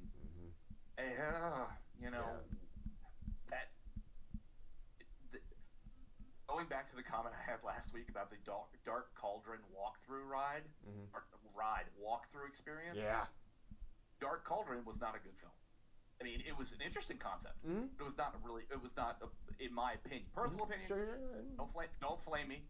Personal opinion. It wasn't a great film. Okay. Yeah. It was funky. It was okay, whatever. But that was not a really good franchise to try and segue, into something for the park. Mm-hmm. It's like, what would this park now do? Would you have some one-off kind of like, oh, we're gonna do a 90-minute like mini movie. Mm-hmm. Let's see how that flies. Oh, that did pretty okay. Well, let's put in that next to the teacup ride. We'll do a little thing there. Mm-hmm. It's like, okay, so that could be interesting. That could be disastrous. Mm-hmm. It's hard to tell. Yeah. It'll also depend on how much they can get into sort of the pre-Ghibli catalog. All the stuff that Miyazaki and Takahata worked on. If they could do, Anne of Green Gables themed, Heidi themed, a lot of stuff they worked on that they could potentially sort of tie into the park. There's certainly plenty of stuff these guys worked on over the course of their careers. It would provide for some, space and potential there. But who knows? We'll say with Heidi alone, you could do a Matterhorn type bobsled ride. Mm-hmm. Exactly. And that's the thing. That's what I'm saying. Is that, Future Boy Conan is not a Ghibli work. It was pre-Ghibli, so they don't own that. So that becomes complicated. Who knows? I think Panago Pando was pre-Ghibli. Nausicaa technically was pre-Ghibli, but they sort of folded that in. So yeah, it's interesting. Did you post something several? It might have been several months ago about somebody who built a Nausicaa flying wing. Yeah. Mm-hmm. There have been several, actually. Well, I thought you had actually it was a video clip of it successfully flying. Oh yeah, yeah. It wasn't like just tethered on the ground kind of thing. It was like actually flying. It's like, ooh, cool. Yep. Yeah. No. It's yeah. There have been several. So there was a somebody successfully built a model that would glide. I think a few years ago, and then in this news story, somebody built a full scale working prototype that you actually like fly on, right? So it wasn't just we have proven that this thing can actually go in the air. Yeah, apparently that's a thing. People really find that interesting. Human ingenuity, ain't it grand? Mm-hmm. So Charmy, actually, you are almost correct. Folks have misled you slightly because of who I am. The Black Cauldron is one of 5 novels. Yeah, I'm that guy. So there's the Black Cauldron, and it is a total of 5 novels. The problem is he basically wrote, he wrote the first one that was successful, so he wrote another one, and so there's not a lot of like strong continuity in the sense that you couldn't say, oh, clearly book 1 is setting everything up for book 5, but there were a total of 5 sort of novels in the series and a series of short stories. So yes. If this is a beloved franchise of yours, my apologies for my personal opinion with. I have not seen the Black Cauldron movie. So I have no opinion. That my reaction was just okay. I don't know. I've seen clips of the Black Cauldron movie that is on my bucket list at some point to watch it. Everything I've heard about it says that it was it was rough. And in fairness, the books. We all have things that we loved as children, and then you come back to as an adult and you're like, I'm not into this anymore. Like, that's fine. The books are very much... Well, so it's interesting, actually. The books were written in... Gosh, when did the first one come out? I will tell you. But the author was really big into 1964.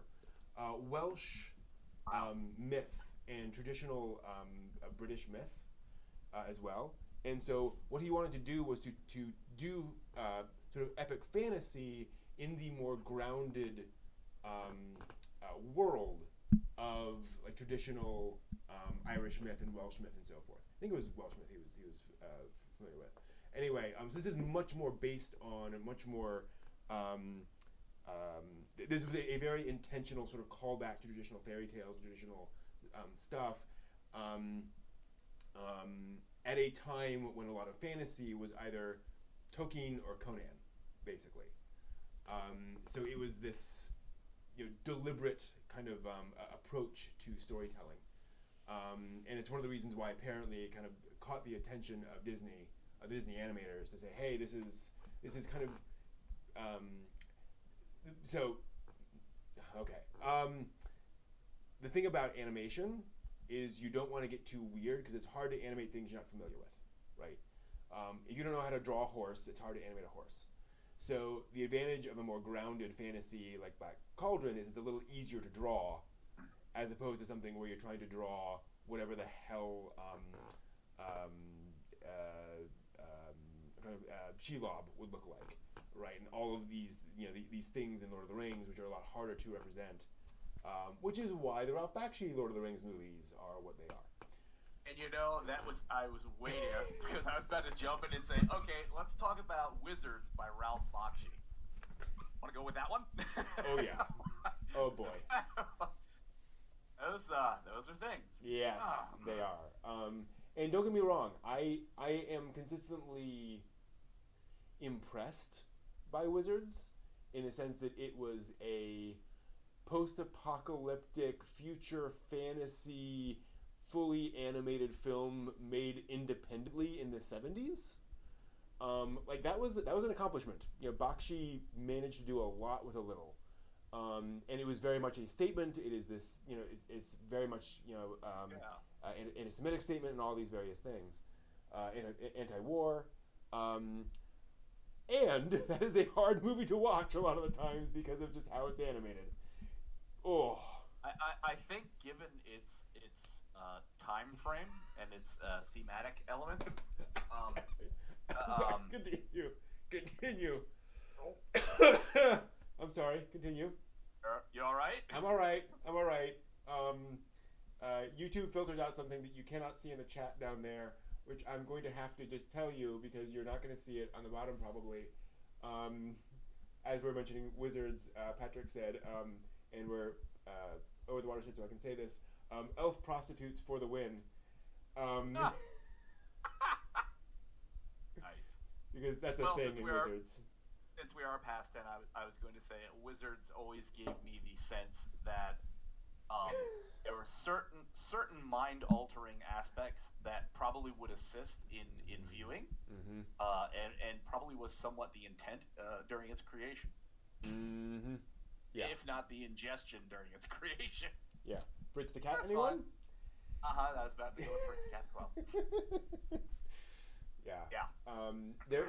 There's an amazing clip of Ralph Bakshi at San Diego Comic-Con a couple years ago, where he's like, he was obviously there on a panel, people are asking him questions, and somebody stands up and says, so I'm an animator, I want to be part of the industry, but it's really hard. There are so few places that are taking like traditional animators, all that kind of stuff. Do you have advice for people who are early in their careers, how they can kind of survive? And he paused for a minute and he says, well, I don't know.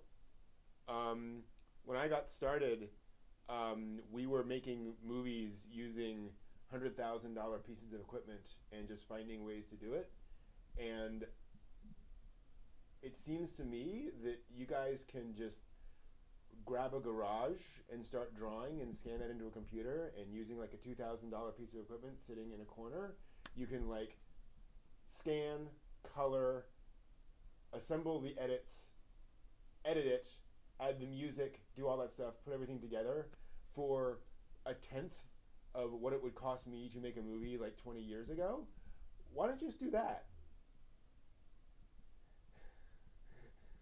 And everyone was just like, oh yeah, like, God, we can just What a great answer. we can just make stuff like that. That's not. And he said, and practically, and he said, seriously, spend 3 months, do that, show that around, the industry, and you'll get a job, right? Like if you show that you showed up every day, animated something, made this cool short film, that will be your intro into the industry. And he said, you have so many options today that were just impossible in the 70s, when I was doing all this stuff. It is kind of crazy when you think of what they were able to accomplish, just with whatever money they could scrape together. Yeah. Well, it makes me think of the Monty Ohm, the late creator of RWBY from Rooster Teeth Studio. Yeah. He started his career, it's my understanding, doing edits on the Master Chief, character, and like having Master Chief do all kinds of different things that are not game related, but like sort of separating them out in different movements and doing different stuff, and that got the attention of Rooster Teeth, and they hired him on, and then his project was RWBY that then went into and see the genesis of his tinkering with somebody else's intellectual property up to his own intellectual property. So yes, Bakshi's not wrong. There are ways to do that, but wow, just the obviousness of that statement. Like, how do you get a job? Well, you look for one. Wow. Okay, thanks. Yeah, that's helpful. Well, it is interesting thinking about how much things have changed too from that perspective of, like, you look at folks like Bahi JD, who is an Austrian anime fan who started drawing his own shots and posting them on Twitter. And after a couple of months, after maybe a year or so of that, he started getting like tweets from anime studios saying, "Hey, great job," and he parlayed that into talking to them and saying, "Hey, could I like do something with you?" Basically, and he is now a professional animator in the anime industry. Now, granted, he had to learn Japanese. He had to move to Tokyo. Like there were a lot of steps in that. But literally what got his foot in the door was doing these really beautifully animated sequences, and they were very stylistic. Posting them online and doing enough of them to get that attention. There's just a lot of options these days that makes that. And apologies if I'm looking around a lot. There's a fly in here that I just saw it fly by your right shoulder. Yeah.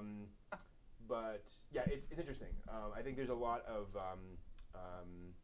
I think the rules have changed compared to what they were like, a couple decades ago, which is not particularly a remarkable statement. Certainly, the editors available, to mess around with stuff.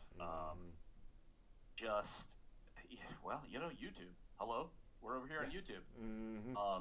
You've got the means to display the things that you can tinker with, and for the peanut gallery that's out there that has comments, some of them are not going to be helpful, but a lot of them will help you, sort of craft how you're doing things and get better at what you're doing. So that's 20 years ago. Geez, imagine it would be much like submit your manuscript in a manila envelope kind of thing, like any given number of animes, like, oh, my manuscript got rejected. Like, mailing stuff in. Hope I get it back. Wasn't that Zombieland Saga? No, she won a contest. She was going off. She got something in the mail in an envelope, and she runs out the front door. Right. Yeah. And I don't remember what it was, whether she was in an idol contest or what it was that she had submitted that she got. Then things happened. I won't spoil anything. Things happen in that show. It's anime. Things happen. Well, and that's actually, I've been doing a little bit of digging into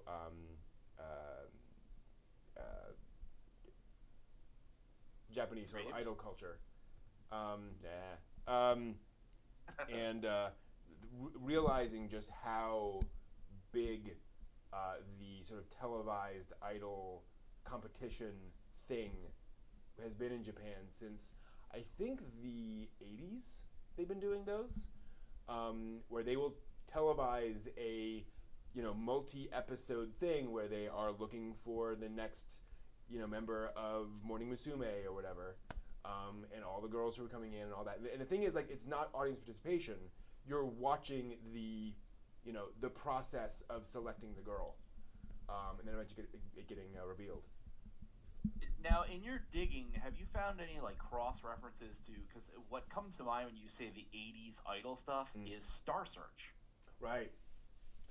So it's like, is there any? Which came first, the chicken or the egg? Right. Was Star Search inspired by, or did it inspire? So I haven't come across. I haven't come across any data. I suspect Star Search came first, just based on dates. But I think it's one of those things where the Japanese industry took that and sort of industrialized it in the sense that this isn't Star Search in the sense that we're going to find a star. It's Star Search in the sense of I am the owner of a record label, and so I'm going to make a show where we find the next person who is going to be the idol for that I'm going to produce, right? So it is part of a larger marketing platform where this is essentially a 25 episode, whatever, build up to the launch of this artist's career. And this is all part of the advertising.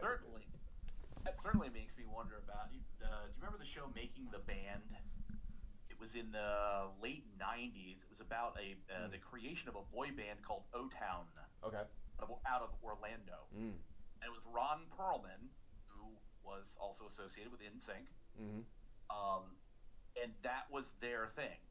They found people, they auditioned these guys to be this next band, then they put them. You watched the whole development from just picking random folks who applied, to all the choreography work, to all this, the I'm not saying lip syncing, but all the vocal training right. and all of the getting their other than choreography, action, facial movements, everything exactly on key, and taking them all the way up through to the end, where it's like, okay, you guys now have all made it, and you're now a band.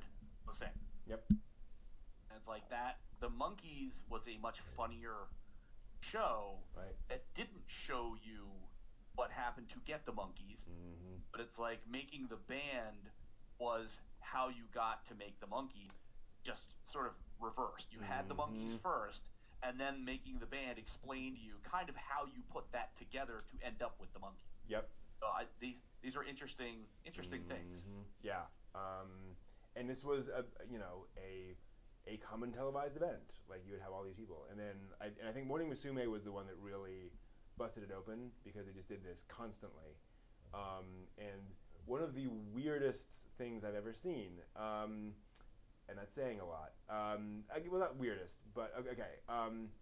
So Morning Musume, for those who aren't familiar, put it in context, yes. Brent. There's a lot of weird things I'm sure you've True. seen. This is anime related or Japanese culture related. Japanese culture related.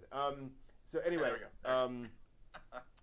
so for those not familiar, Morning Musume is a hugely popular Japanese all-female singing group. It's been around since the 90s, I think, and they rotate out members. And so when you think of, Japanese idol group, they have been kind of the prototype in the sense that there were certainly ones before them, but they became the stereotypical, when people in Japan think of idol group, Morning Musume was kind of the standard for a long time. And this was such a popular formula that they formed, they intentionally formed various subgroups within Morning Musume. And so you would have, the younger girls, the older girls, so forth and so on. And they started forming other, intentionally forming other sort of spin-off groups from Morning Musume, including younger girls. So I think originally Morning Musume was girls from like 15 to 17, something along those lines. And I saw a clip from the series where they are auditioning all the girls for Morning Musume Jump, or whatever is the title of their youngest group, and they're all girls who are like 11 and 12.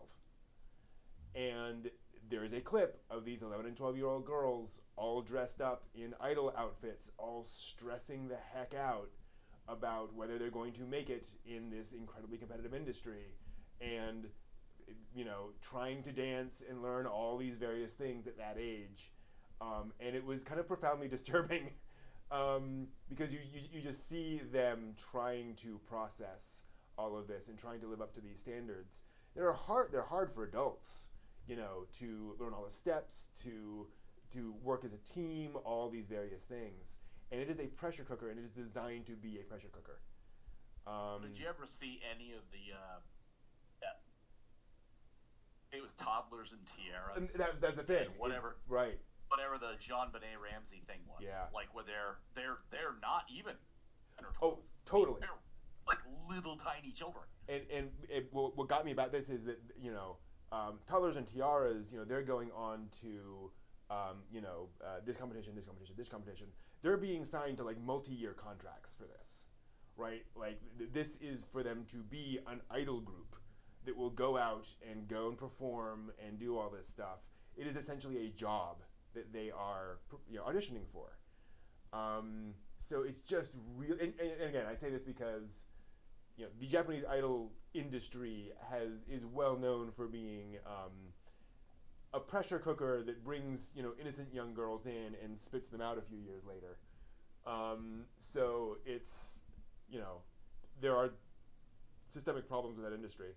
And to see that extended to girls of that age was just kind of depressing. Ugh. Well, given the obviously the popularity of TV shows about what happened to them with U.S. child stars, have you run across anything in your seeing any of this about what happens to those? You've got a 12-year-old kid. She gets or I don't. Is there a male equivalent? Oh yeah. They have boys that also for that. Well, okay, so male or female child star in at 12, out at 16. What the hell does that do to their life? Same thing like American actors and actresses, where that it just screws them the hell up, drug and drinking problems, etc. Yeah. Or is there something? Have you seen anything where it's like there's more support somehow for them post Idol? I don't think so. And I have to bring up the fact that there are a lot of accusations of, let's just say, inappropriate behavior by managers and other folks involved in the industry. And, the whole casting couch concept has been spoken of a lot. Yeah. And again, unfortunately, the industry being what it is, and being the fact that I'm on the other side of an ocean, I know very little about how much that has been reported on, how widespread it is. I cannot comment on any of that, but there's been a lot of talk of it. So yeah. Rolling that back to anime, it makes me think of any given number of animes where you have somebody who is an idol. Typically, it's a girl that's going to be an idol. Sure. And how, gosh, I wish I could remember the one specifically, but it's like, she's really aware of what she has to do at like 16 to continue to be an idol, and the things that the sacrifices that she has to make for people that come at her in the industry, and how nice she has to be to them. And I've seen that across enough different places that it's a creepy vibe. Yeah. Where it's just like, we've discussed this before, where it's like, anime is not culture. Right. But anime occurs within culture. That you have things that occur enough times in a consistent pattern that you can glean an element of cultural relevance from them. So and there's enough of those kind of things that I wonder about that, where it's just like, oh god, creepy. So now we're enough past the watershed. I can tell the Ugly Peru story. So, and I mentioned this I think before on the channel, but it's been a while. So Double Zeta Gundam comes out in 1985, I think it is. And this girl shows up called El Peru, who is this very vivacious, very sort of with it, very self-conscious or self-aware girl, again like 10 years old, who also happens to pilot a giant robot for Xeon. And the main character, Judo, is obviously horrified by this. And she's like, I'm fighting for my country, like I'm totally fine with this. She also likes to take baths a lot. And it's like, no, okay. And she has this very, brother-sister relationship with Judo. It's very clean and appropriate, where he's very protective of her. She looks up to him like a brother. There's nothing inappropriate. Turns out, the mid-'80s was when a certain trend in adult comics was really big, of drawing girls to look rather young, right? A certain style of H that starts with L was booming at the time. LP Peru is a sort of rearrangement through Japanese language of the names of one of these magazines. And it is believed that this was a form of kind of brinksmanship on the part of the anime studios to say, hey, otaku, this has become a thing. At some point, this is going to boil over, and like everyone in the world is going to notice that we're drawing all this stuff. Are we comfortable with this? In other words, we in the anime industry know this is going on. We know you're drawing all this stuff. And so we're going to acknowledge that in our anime series in a coded way to kind of publicize it. And to say, hey, this is the thing that we're now putting on television. If anyone outside of our industry decodes this, they'll realize this is going on. What's going to happen? And not long after Double Zeta Gundam, a lot of those magazines started removing themselves from store shelves. So they would still remain a publication, but they would say, we're not going to make ourselves as widely available as we were anymore. And there was a certain amount of, I wouldn't say self-censoring, but people were a lot more discreet about that stuff afterwards. Now, I'm not saying Double Zeta Gundam, caused that, but it was this interesting thing where it was very clearly them kind of sending a message, this coded message within an anime series to say, hey, there is this thing in culture, what do we do, right? I wish I could remember the series of where you had the girl who looked like she was 12 years old and she was endowed incredibly. I can't remember. It's all these different girls in this whole series. Oh, They're yes. all really Yeah. endowed. So I can't remember the name of it. Have we talked about that? Because I can tell you why. Well, it's that kind of thing. It makes me think of like how many Becky from Tiny Pony Dash. Oh yes, yeah. She's an adult, but she's not an adult. She went to Harvard, but she's like 10. Yeah. Like yeah. There's another one that's a teacher who's 27, and she's the size of a 10-year-old. Mm-hmm. But go ahead. In fairness, the reason for that particular OVA, that's by, if I'm remembering the correct one, it's by a guy named Masami Obari, who became known for, he likes drawing curvaceous women. If you've seen Super Robot Wars OG the Inspector, he did the character designs for this, and everyone's busty, Super Sonica. Okay, yeah. And he got a reputation for doing this. And people kind of made fun of him for this. And so apparently he made that OVA specifically to sort of thumb his nose at all the people who were complaining about the fact that he drew that. So he was like, no, I'm going to draw a girl who's like 10 years old and has, an E-cup, because screw you all. So it was very much this sort of joke with fandom of saying, you ain't seen nothing yet, basically. And just being as ridiculous as possible. And it's ridiculous. Mm-hmm. Oh boy. Yeah. But yeah, it's interesting. There's a lot of weird stuff out there. Anyway. Was it Icon? Let me check. Yeah, let me Okay, yeah. get that over here too.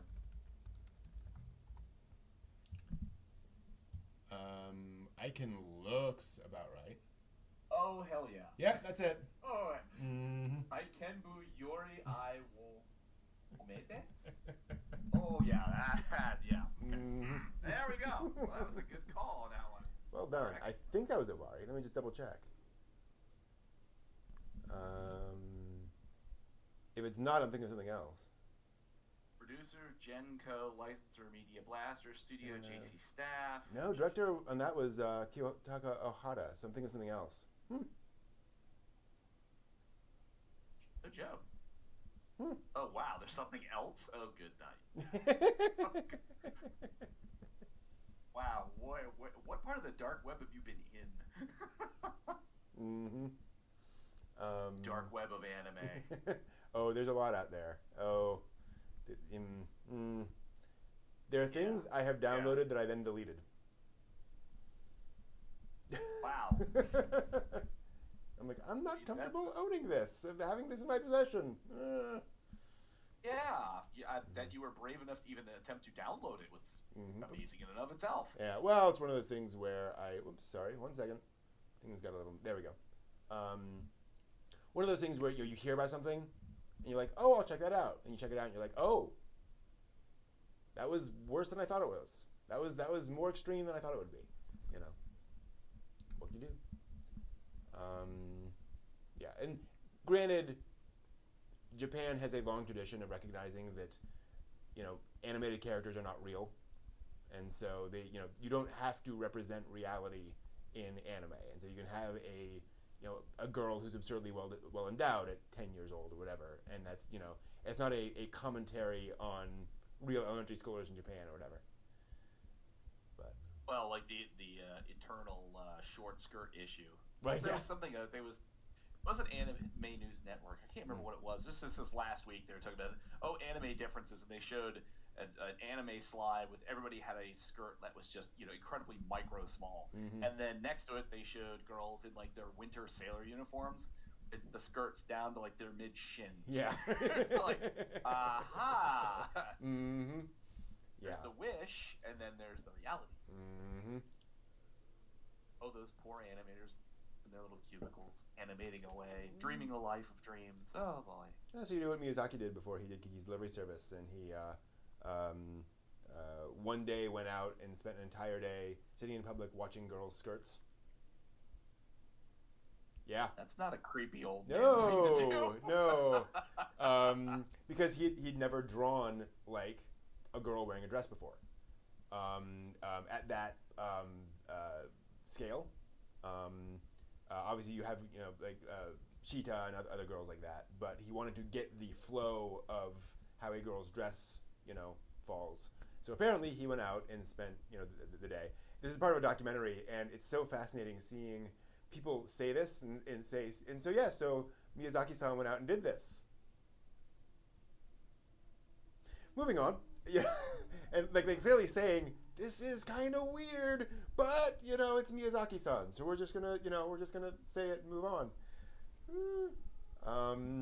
The question is, did he go out with like a sketch pad and a pencil? In which case, oh look, there's an older man. He's sketching things in the park. How lovely.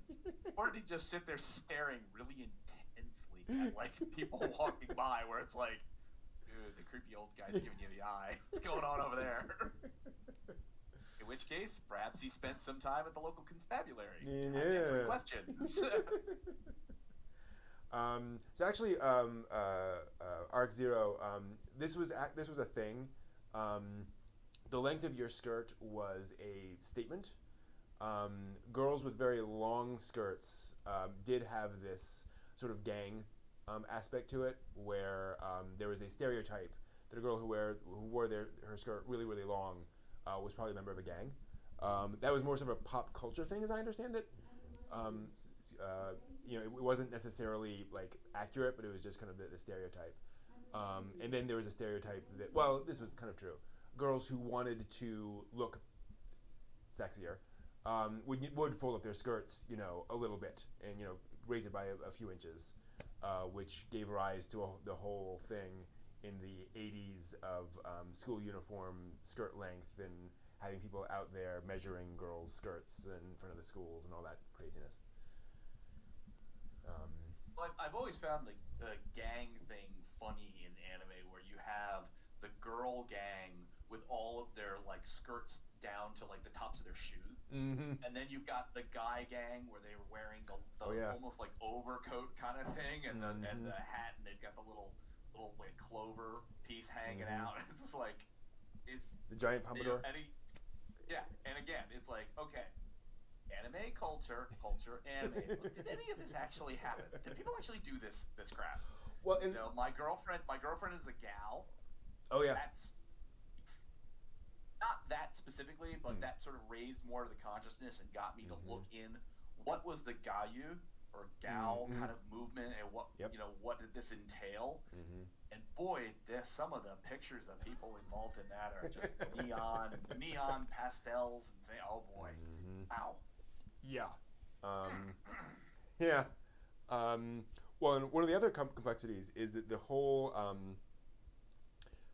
you've seen Kill la Kill, right? Yes. Okay.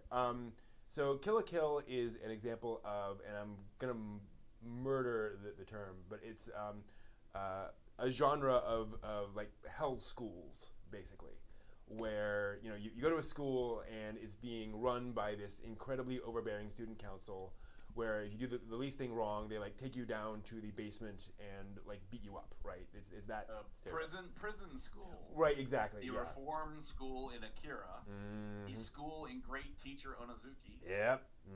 All of those. Okay. Yeah. The delinquent school. Totally. That goes back to the 1970s. That was a genre of 1970s live action film in Japan. That was a big thing back then. There were these things called pink films, which were as close as you could get to R-rated in Japanese cinema.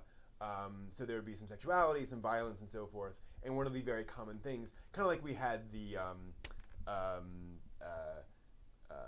reform school prison, prison girls escaping from prison in the 70s. This was just kind of a genre, and they would do these live action films about these sort of hell schools. And so often in anime, when they are doing like a hell school, or they're doing that kind of when they're doing a show featuring like delinquents, they're referencing what people wore in the 70s. So were these Japanese films? You're Yeah. familiar with Russ Meyer, right? Russ Meyer, Faster Pussycat, Kill Kill Kill. Familiar, yeah. Broadly. Those are like B grade, like just sort of. Yeah. They're interesting. They're a thing of their time. Yep. But that's what makes me kind of wonder whether it's something similar to like it's just this sort of gratuitous violence and suggestive sexual circumstances. Oh, absolutely, and not necessarily subjective. I watched a pink film, which I will not describe on here. I can describe. It's after 10. What? No. It's after 11. No. I will talk to you afterwards, but not in public. It is very much it's basically Kill la Kill. Girl shows up at school, everything is going crazy, incredibly repressive student council. She fights back, and this is like 1972. And people get tortured right and left for whatever they're doing. And let's just say there are some inventive torture sequences in that film. So there's I'm not gonna forget that ever in my life. But and that's the interesting thing, is that when you see delinquents, and when you see the oppressive student council, often what they're wearing, how they're wearing their outfits, are unconsciously references back to those pink films in the 70s, because that's in pop culture what people are thinking of when they think of those characters, right? That stereotype got established back then, which is why you get the clover out of the mouth, all those things which are just not part of any sort of modern Japanese culture at all. But yeah. Well, it's like you've talked about before, like Kamichu. Mm-hmm. It's done in a mental time frame of the people who are making the anime. Mm-hmm. This was what their experience was. No cell phones, just sort of very basic 1980s kind of experience. So interesting to see that the 1970 influence would carry through. Sure. Very much the same way. Yeah. And I don't remember the name of the pink film, folks. Sorry, in the chat room, I just don't remember it. I could probably track it down at some point, but and there were a lot of them. Not that I watched a lot of them, but it's Now, why are they called a pink film? I've never heard the term before. I believe it's because they usually had female protagonists, and so pink film. Also because there was usually flesh on display. So it was, the idea of that. Yeah. Yeah. Okay. But so it was that. Very much schlocky B films, definitely. Which God knows the 70s was full of them. Yeah, totally. Sukuban Deka is absolutely one of those. Sukuban Deka is a very well-known live-action TV series, and I think also film series from the season, that era of a girl with a yo-yo, like a killer yo-yo, and she uses that to kill people. Killer yo-yo. Killer yo-yo. Well, the end credit sequence of Kill la Kill is a shot-for-shot remake of the end credit sequence of Sukuban Deka. You can go on and you can see people put it side by side, and it's like, it's exactly the same. Like, they're very much saying that's what this is. Wow. Yeah. And there's another anime series recently where, what was it? We were showing it on the Discord at some point. And it's a very well known one, and the characters all have this fantasy sequence where it's like K-On! Or something, where one of the girls goes to sleep and the other girls all show up, looming over her as delinquents, basically, ready to beat her up. And one of them is Sukuban Deka. Like, she is wearing the outfit, she has a yo-yo, like, it's all that stuff. And it's from an anime from the past 5 years or something like that. Wow. So yeah, like it's still a thing. So that's funny that to think about, again, out of cultural context, things that we get to see here. How would you know? Yeah. I mean, if somebody was looming over somebody with a yo-yo, I have no idea. Yeah, exactly. The only thing that might cross my mind is like, wow, I have a yo-yo. I've never thought of eat people with, but that's cool. It's an idea. No idea the context of where it's coming from. Interesting. Mm-hmm. Yeah. It's a weird thing. Like, have I told you before? I'm sure we've talked about Denja Otoko, Train Man. Rain Man? Train Man. Oh, so Denja Otoko is the story of an otaku falling in love with a normie, basically. Live action. So this otaku basically coming home on one day from Akihabara on a train, sees a young woman getting harassed by an old man there, and he tries to intervene. When he gets back home, does what every good otaku does, and he jumps onto the internet and onto 2chan, and starts basically blogging about it, or posting about it on a forum. Then gets a thank you gift from her, which turns out to be Hermes China. It is common for folks in Japan to sort of exchange addresses and then send a little token gift when things happen. But this is like a $200 gift, right? Like it's expensive. And so all the folks on the message board are like, dude, this is a message. Like you have a chance here. You should call her back. And so he basically starts dating her. And the thing is, he's obviously very self-conscious about his otaku nature. This came out in the 90s, late 90s, early 2000s, I think. Maybe like very early 2000s. Yeah, must have been 2000. Anyway, and so there's got a plot that sounds very much like 3D Kanojo from this past season. Okay, yeah. Otaku guy, not very confident of himself, a normal girl who's attractive and very popular. Yep. And they're dating, and he's constantly like, "Oh God, I don't know. You're just maybe you don't like me. Maybe I'm really not this good for you." Mm-hmm. And it's exactly somewhat similar. Very, very similar. The tweak about Denja Otoko is it actually happened. So this guy actually posted on 2chan about this girl, and he ended up writing a book about it. There are questions about exactly how accurate it is in terms of like, he wrote the book explaining what was happening on his side of things. He has remained as anonymous as possible and has kept his wife, the woman, as anonymous as possible. Because as he puts it, I know what you all are like. So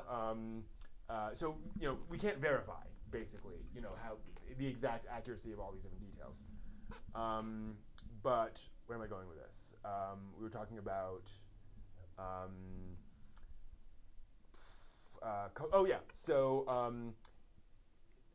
He works at a temp agency, and there's this girl, this young woman that he's sort of responsible for, that he's placed somewhere, and they keep getting complaints about her, and so he goes to her place of business to talk to her, and says, we have complaints that you went out with the boss, and he's like, yeah, I did, yeah, and then we slept together. He wasn't very good, and she just kind of comes out and he's like, I don't want to hear about this. I don't want to know about this. And she just continues to act as inappropriately as possible, and has just no social skills and no way of understanding that any of this is inappropriate. And so she's just kind of, the worst possible client for him. He cannot place her anywhere. And so he sets as her, as the ringtone for her, the Imperial March from Star Wars. Nice. And there's a thing, like, he never states this. There's no scene where he does this. He's just walking along, and suddenly you hear dun dun dun dun dun dun, dun, and so he pulls out his phone, and it's her. Here's the thing: if you've never seen Star Wars, you're like, what the hell is that song? Right? Like, that is such a specific cultural reference that is not at all referenced. And then the other thing is that the staff of the TV series were big Gundam fans, and so it is full of Gundam references. His room at home is full of like Gundam model kits and Evangelion kits and so forth and so on. But like, they hired one of the voice actresses from original Gundam to be in the show, and they do like a running gag about her voice and how she sounds like a character. And he was like, boy, that kind of sounds like that, it's that kind of level of stuff. Where again, if you've never seen Gundam, you have no idea what they're talking about. Right. And so just watching that just really, made me think about how much there is in anime, how much there is in manga and all the stuff we consume that we would just have no idea of. I was gonna say, there was something the other day I was watching where there was a very specific shot, and it was rolling across someone's desk and shelf area, and there were all manner of figures. And it wasn't specifically like an otaku's like Gundam collection, but it was an entire series of figures, and a few of them I recognized, and it was at that moment I was like, oh, this is an homage piece. Yeah. You're rolling by everything that you love, and they're just, there's the characters in the actual show are behind all this, and you're looking through all these things, and these are all the things that you guys love. And I'm like, I get this. I get some of this. I don't know what half of this is, but I get what this is. And it's like, there's undoubtedly 1/10 of the things that I've seen that I understand. There's the 9/10 that are just gone. I laugh at the things I find funny, but there's probably great stuff in there that I have no idea. And this is, I think, one of the things that separates different kinds of fandom. Because you have some folks who like anime specifically because they don't understand, right? Because it is foreign, because it is different, because it feels so fresh, right? And others who want to know all the things, who want to consume all those things. And it's why you get these clashes of folks who say, who don't want things changed, right? They don't want things to be made understandable to fans. Where it's like, well, no, some of us want that. Like, we want to understand all the context. Whereas and granted, there's also, at some point you have to recognize the fact that you're not going to understand everything. Just let it wash over you. But yeah. Well, there's just no way that culturally we'll understand what some of those inside jokes are and what their meaning is. We can we can read it, Yeah. and have somebody explain it. But if we don't live it, it doesn't have the same kind of connectivity that you would get if you were in that particular culture. So There's an anime called reality of it. There's an anime called Kodomo no Omocha, a child's toy. I still argue it's the funniest anime I've ever seen. But the main character, Sana-chan, speaks at just this machine gun pace, even by Japanese standards. She's just incredibly fast-paced. And she will, and it was long considered sort of undubbable because she speaks so fast. There's just so much to compress into her lines, but also very hard to translate because she would do things like reference and this came out in like the 1996, I think. She would reference a pop song that came out the previous year and mispronounce it in a way that was funny. Oh, yeah, okay. So yeah, it's like, how do you even possibly get that across to the audience? Because she just does that and moves on, right? There's no explanation, there's no nothing, it's just part of the humor. Ugh. Well, I mean, it makes me think of Bake no Monogatari. I think it was the one with the snail girl. Okay. I think it was the second Bake Monogatari. Okay. Issei Monogatari. I think that's what it was. And girl in that, his name is Araragi. Okay. And it's funny because it's just funny. But I don't understand the cultural context where she's like, okay, oops, hit my tongue. Ah, yeah. You know what I mean? It's like, and that's like a running. Oh, okay. She'll say his name, and she'll add like an extra syllable. She'll be like, Yeah. "Oh, Araragi-kun." It's just like, oh, that's funny because you're mispronouncing it. But I'm betting I'm not really getting in on the joke. There's probably something about that extra syllable that means something how you've altered his name. Because if his name is like, oh, it's the symbol for flower and mountain. Yeah. Adding the extra symbol might mean it now is flower and dunghill. You know, I don't know. I don't understand that. There's an anime series I dropped specifically because of that. It's F, A Tale of Melodies. And I watched the first... Yeah, I have that on the watch list. Yeah. I have not yet seen it. So I watched F, A Tale of Memories and adored it. A lot going on there. I started F, A Tale of Melodies, and first episode involves this teenage girl and a guy. The guy is friends with the girl's mother. They go way back. He's recently moved back to Tokyo. And so he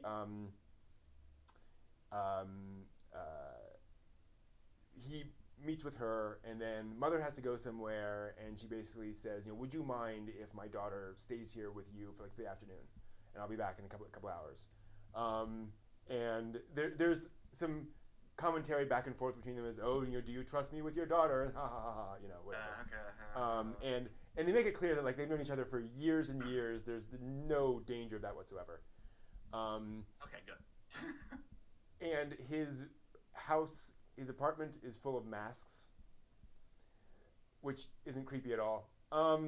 So like no masks kind of things, or kabuki masks, or yeah, so a variety of masks. And this is apparently a thing he's into. Masks, as far as the eye can see. Granted, when I say full of masks, like there's one wall that has masks on it, like it's a repeated theme. But anyway, like there's not much else in the house other than masks. So this becomes a thing that she starts asking him about, and it becomes very clear she's a very intelligent person, and she's very perceptive about things. And so they're talking throughout this episode, discussing things, and you occasionally flash to other characters and so forth. And then you get to the end of the episode, and he says something, and she's asking him about his life and so forth. And he turns, like, I think he was a violinist, and he gave it up. And then he says something at the end, and she turns to him and goes, "Oh, that's the first time you've used the word I." I was like, And there's a little note at the bottom, and they said what she means here is there are multiple different ways in Japanese of referring to yourself. Sometimes you don't refer to yourself at all. Sometimes you can use very formal words. You can use informal words, so forth and so on. So kind of like Ore wa, boku wa. Exactly. Tashiwa. And this was the first time in the episode in which he had used boku for himself. Up until that point, he'd always used either very formal ways of talking about himself or not talking about himself at all. And she basically says, now you're being honest with me. And I scrub back through the episode, and sure enough, all the way through there, he never used the word boku. And that was a signal. And I was like, if that is the level of language this show is working at, I am not going to be able to understand anything going on in this show. Well, no, you would. You just have to go back and do more research on it. Exactly, Come yes. back to it again. But they said like, this is very deliberate in the show about saying characters are paying attention. And what characters say and how they say it and all those things are all clues to the characters. Obviously, masks, you're hiding yourself, all that kind of stuff. So. Now, were you watching this in dub or sub? Sub. I don't think it's ever been dubbed. Okay, I was gonna say because if you were watching it dub, that would be really. That's the thing. That would be hard to deal with. Be like, wait a minute, did he say "I" anywhere? What's he talking about? When they brought over His and Her Circumstances, this was a big problem because that was Gainax made that right after Evangelion. It is a high school romantic comedy with drama and lots of other things going on. But they do kind of the Bakemonogatari thing where they will occasionally throw up text on the screen. Yes. Not to the extent of Bakemonogatari, but the thing is, episode 12, a character will say something and they will throw a word on the screen, which is a word that they said in episode 4, referencing themselves. And it's not the same, it's not something they're saying now, it's a reference back to that. So you have to know, as a translator, that word is referencing back to that scene because that is meant to mean something for what they are, and the thing is, Right Stuff was releasing this, and they were like, we want to do this right, so they had a whole mode when you were watching it where it would replace all of the Japanese text with English text on the screen. So anything you saw, they would translate, so they had to make sure that everything matched, so that you would actually see that text on screen at the right place at the right time, meaning the right thing.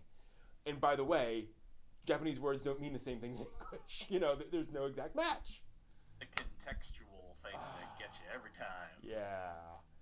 So that was Well, I mean, that nuts. was always the fun part with Bakemonogatari and all the Monogatari series is just watching an episode at 23 minutes in somewhere around an hour. Yeah.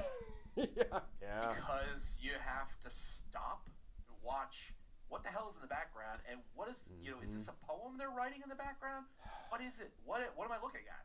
And then trying to fit that contextually into what is going on in the foreground. Speaking of which, glad you brought that up. As you're watching Pani Pony Dash, watch the blackboard. The blackboard in the classroom constantly changes. And there's stuff on the blackboard that are running gags and jokes.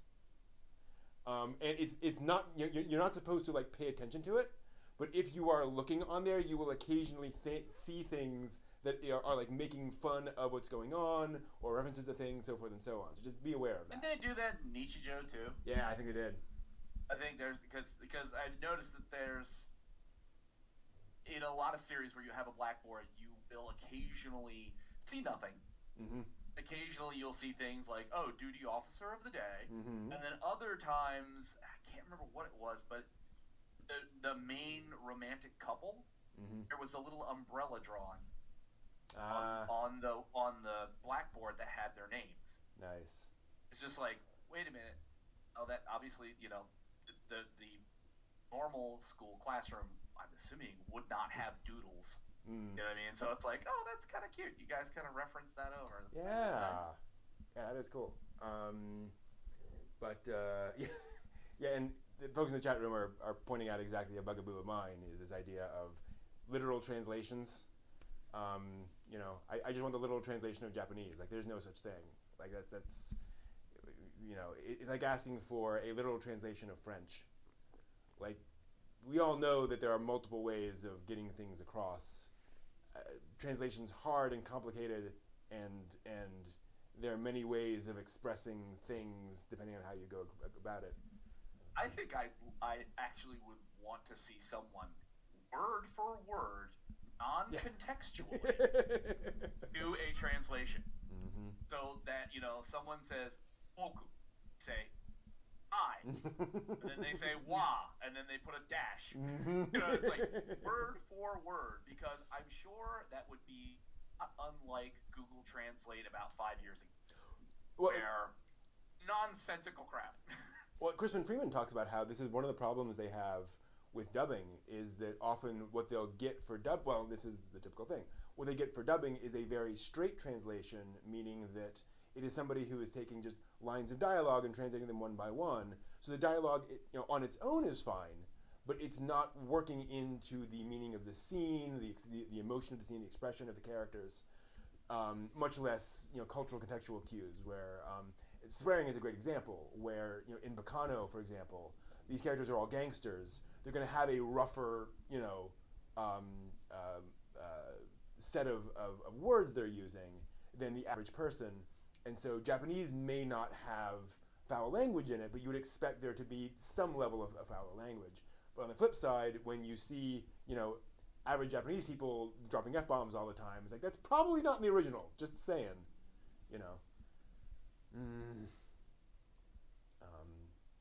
But yeah, it's translations crazy. Kudos to those who try it, and it really does. And we've talked about this before in times gone by about fan subs, and there's really very little way to tell whether somebody who's fan subbing, whether they actually have any sense of what's going on in a truly deep way of understanding the language, or do they know some, they can sort of get by, they understand a little bit of the context, and then is what you're seeing in that fan sub like somewhat of what they hope is going on, or is it 90% of actual what's going on, and then a little bit of like, I'm going to throw a little English on this, just 10%. Because if that's the case, I could go into subbing stuff. That's fine. I can guess what most things are doing. Well, that is the problem. And just the fact that it's I don't know. I also wonder how much of it is people just coming up with a simple answer, a simple side of a debate, of saying, corporations don't care, so they translate poorly. Period. Fans care, and so they translate well. And it just becomes this dogma, without any sense of, maybe some people do it well, some people do it poorly, right? Like, we don't have to have a dogmatic position on this. We can accept that there are different people working on this. Well, it's also interesting to sort of highlight on that when don't have any real, in making that statement, corporations don't care, they're big, they're faceless, they do whatever they need to do, and they don't care about what the end result is as long as there's money. And the fans are inherently, they're the noble knights, dressed poorly, but still riding out of the woods going, I've got nothing but this big stick and I'm going to try.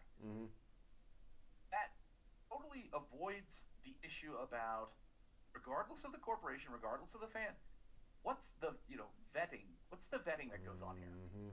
In a fan sub, is it any person could just show up? So I don't know what forum that you could post something on and just say, okay, I just recorded this off of TV Tokyo, you guys, and then somebody who has some decent effort and a little bit of knowledge submit something, and you have no idea who they are. They have absolutely no track record. Corporation might be faceless, but you know what? Monica Real, any of these voice actors that are going to be playing this part, I'm probably going to guess people that are doing the translating, who are then going to get this voice actor to do this part. I have a little confidence in the fact that the vetting has been done. Yeah. Well, the translator credits are there on every anime series. Like it's Right. part of the credits, and you can look up the person's name, and it's like they've done this stuff. The other funny thing I find about it is, I challenge you to go to the translation department of any anime licensor and find somebody who is not a dyed-in-the-wool hardcore anime fan.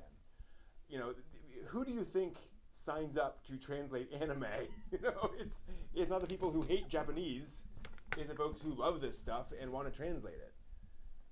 It's those kids I ran into in college who spent all those many long, terrible hours remembering kanji. They've got nothing better to do with their lives. Yeah. Nothing. Exactly. Can't be a barista in Japanese in... No, just kidding. All right, I'm gonna have to end the stream. JJ, stay on for a little bit longer. We have a few more things to talk about. But that has been that. I think that will be it. There was no anime history this week. No spy tube? Yeah, I looked back. I didn't see anything of note. A bunch of stuff in July, but late June seems kind of quiet on the anime history front. It is the anniversary of D-Day. True. That's not anime. Yeah, exactly. Yeah, thank you all very much. Great conversation. Appreciate the comments down there in the chat. We should be back next week. Thank you all very much. Thank you, everybody. See you all next time. Yeah, take care. See you guys. Until next time. Whoops, I'm on the wrong thing. Till we meet again. Till we meet again. So long, farewell, auf Wiedersehen, adieu. Singing Watch more anime. segment's over.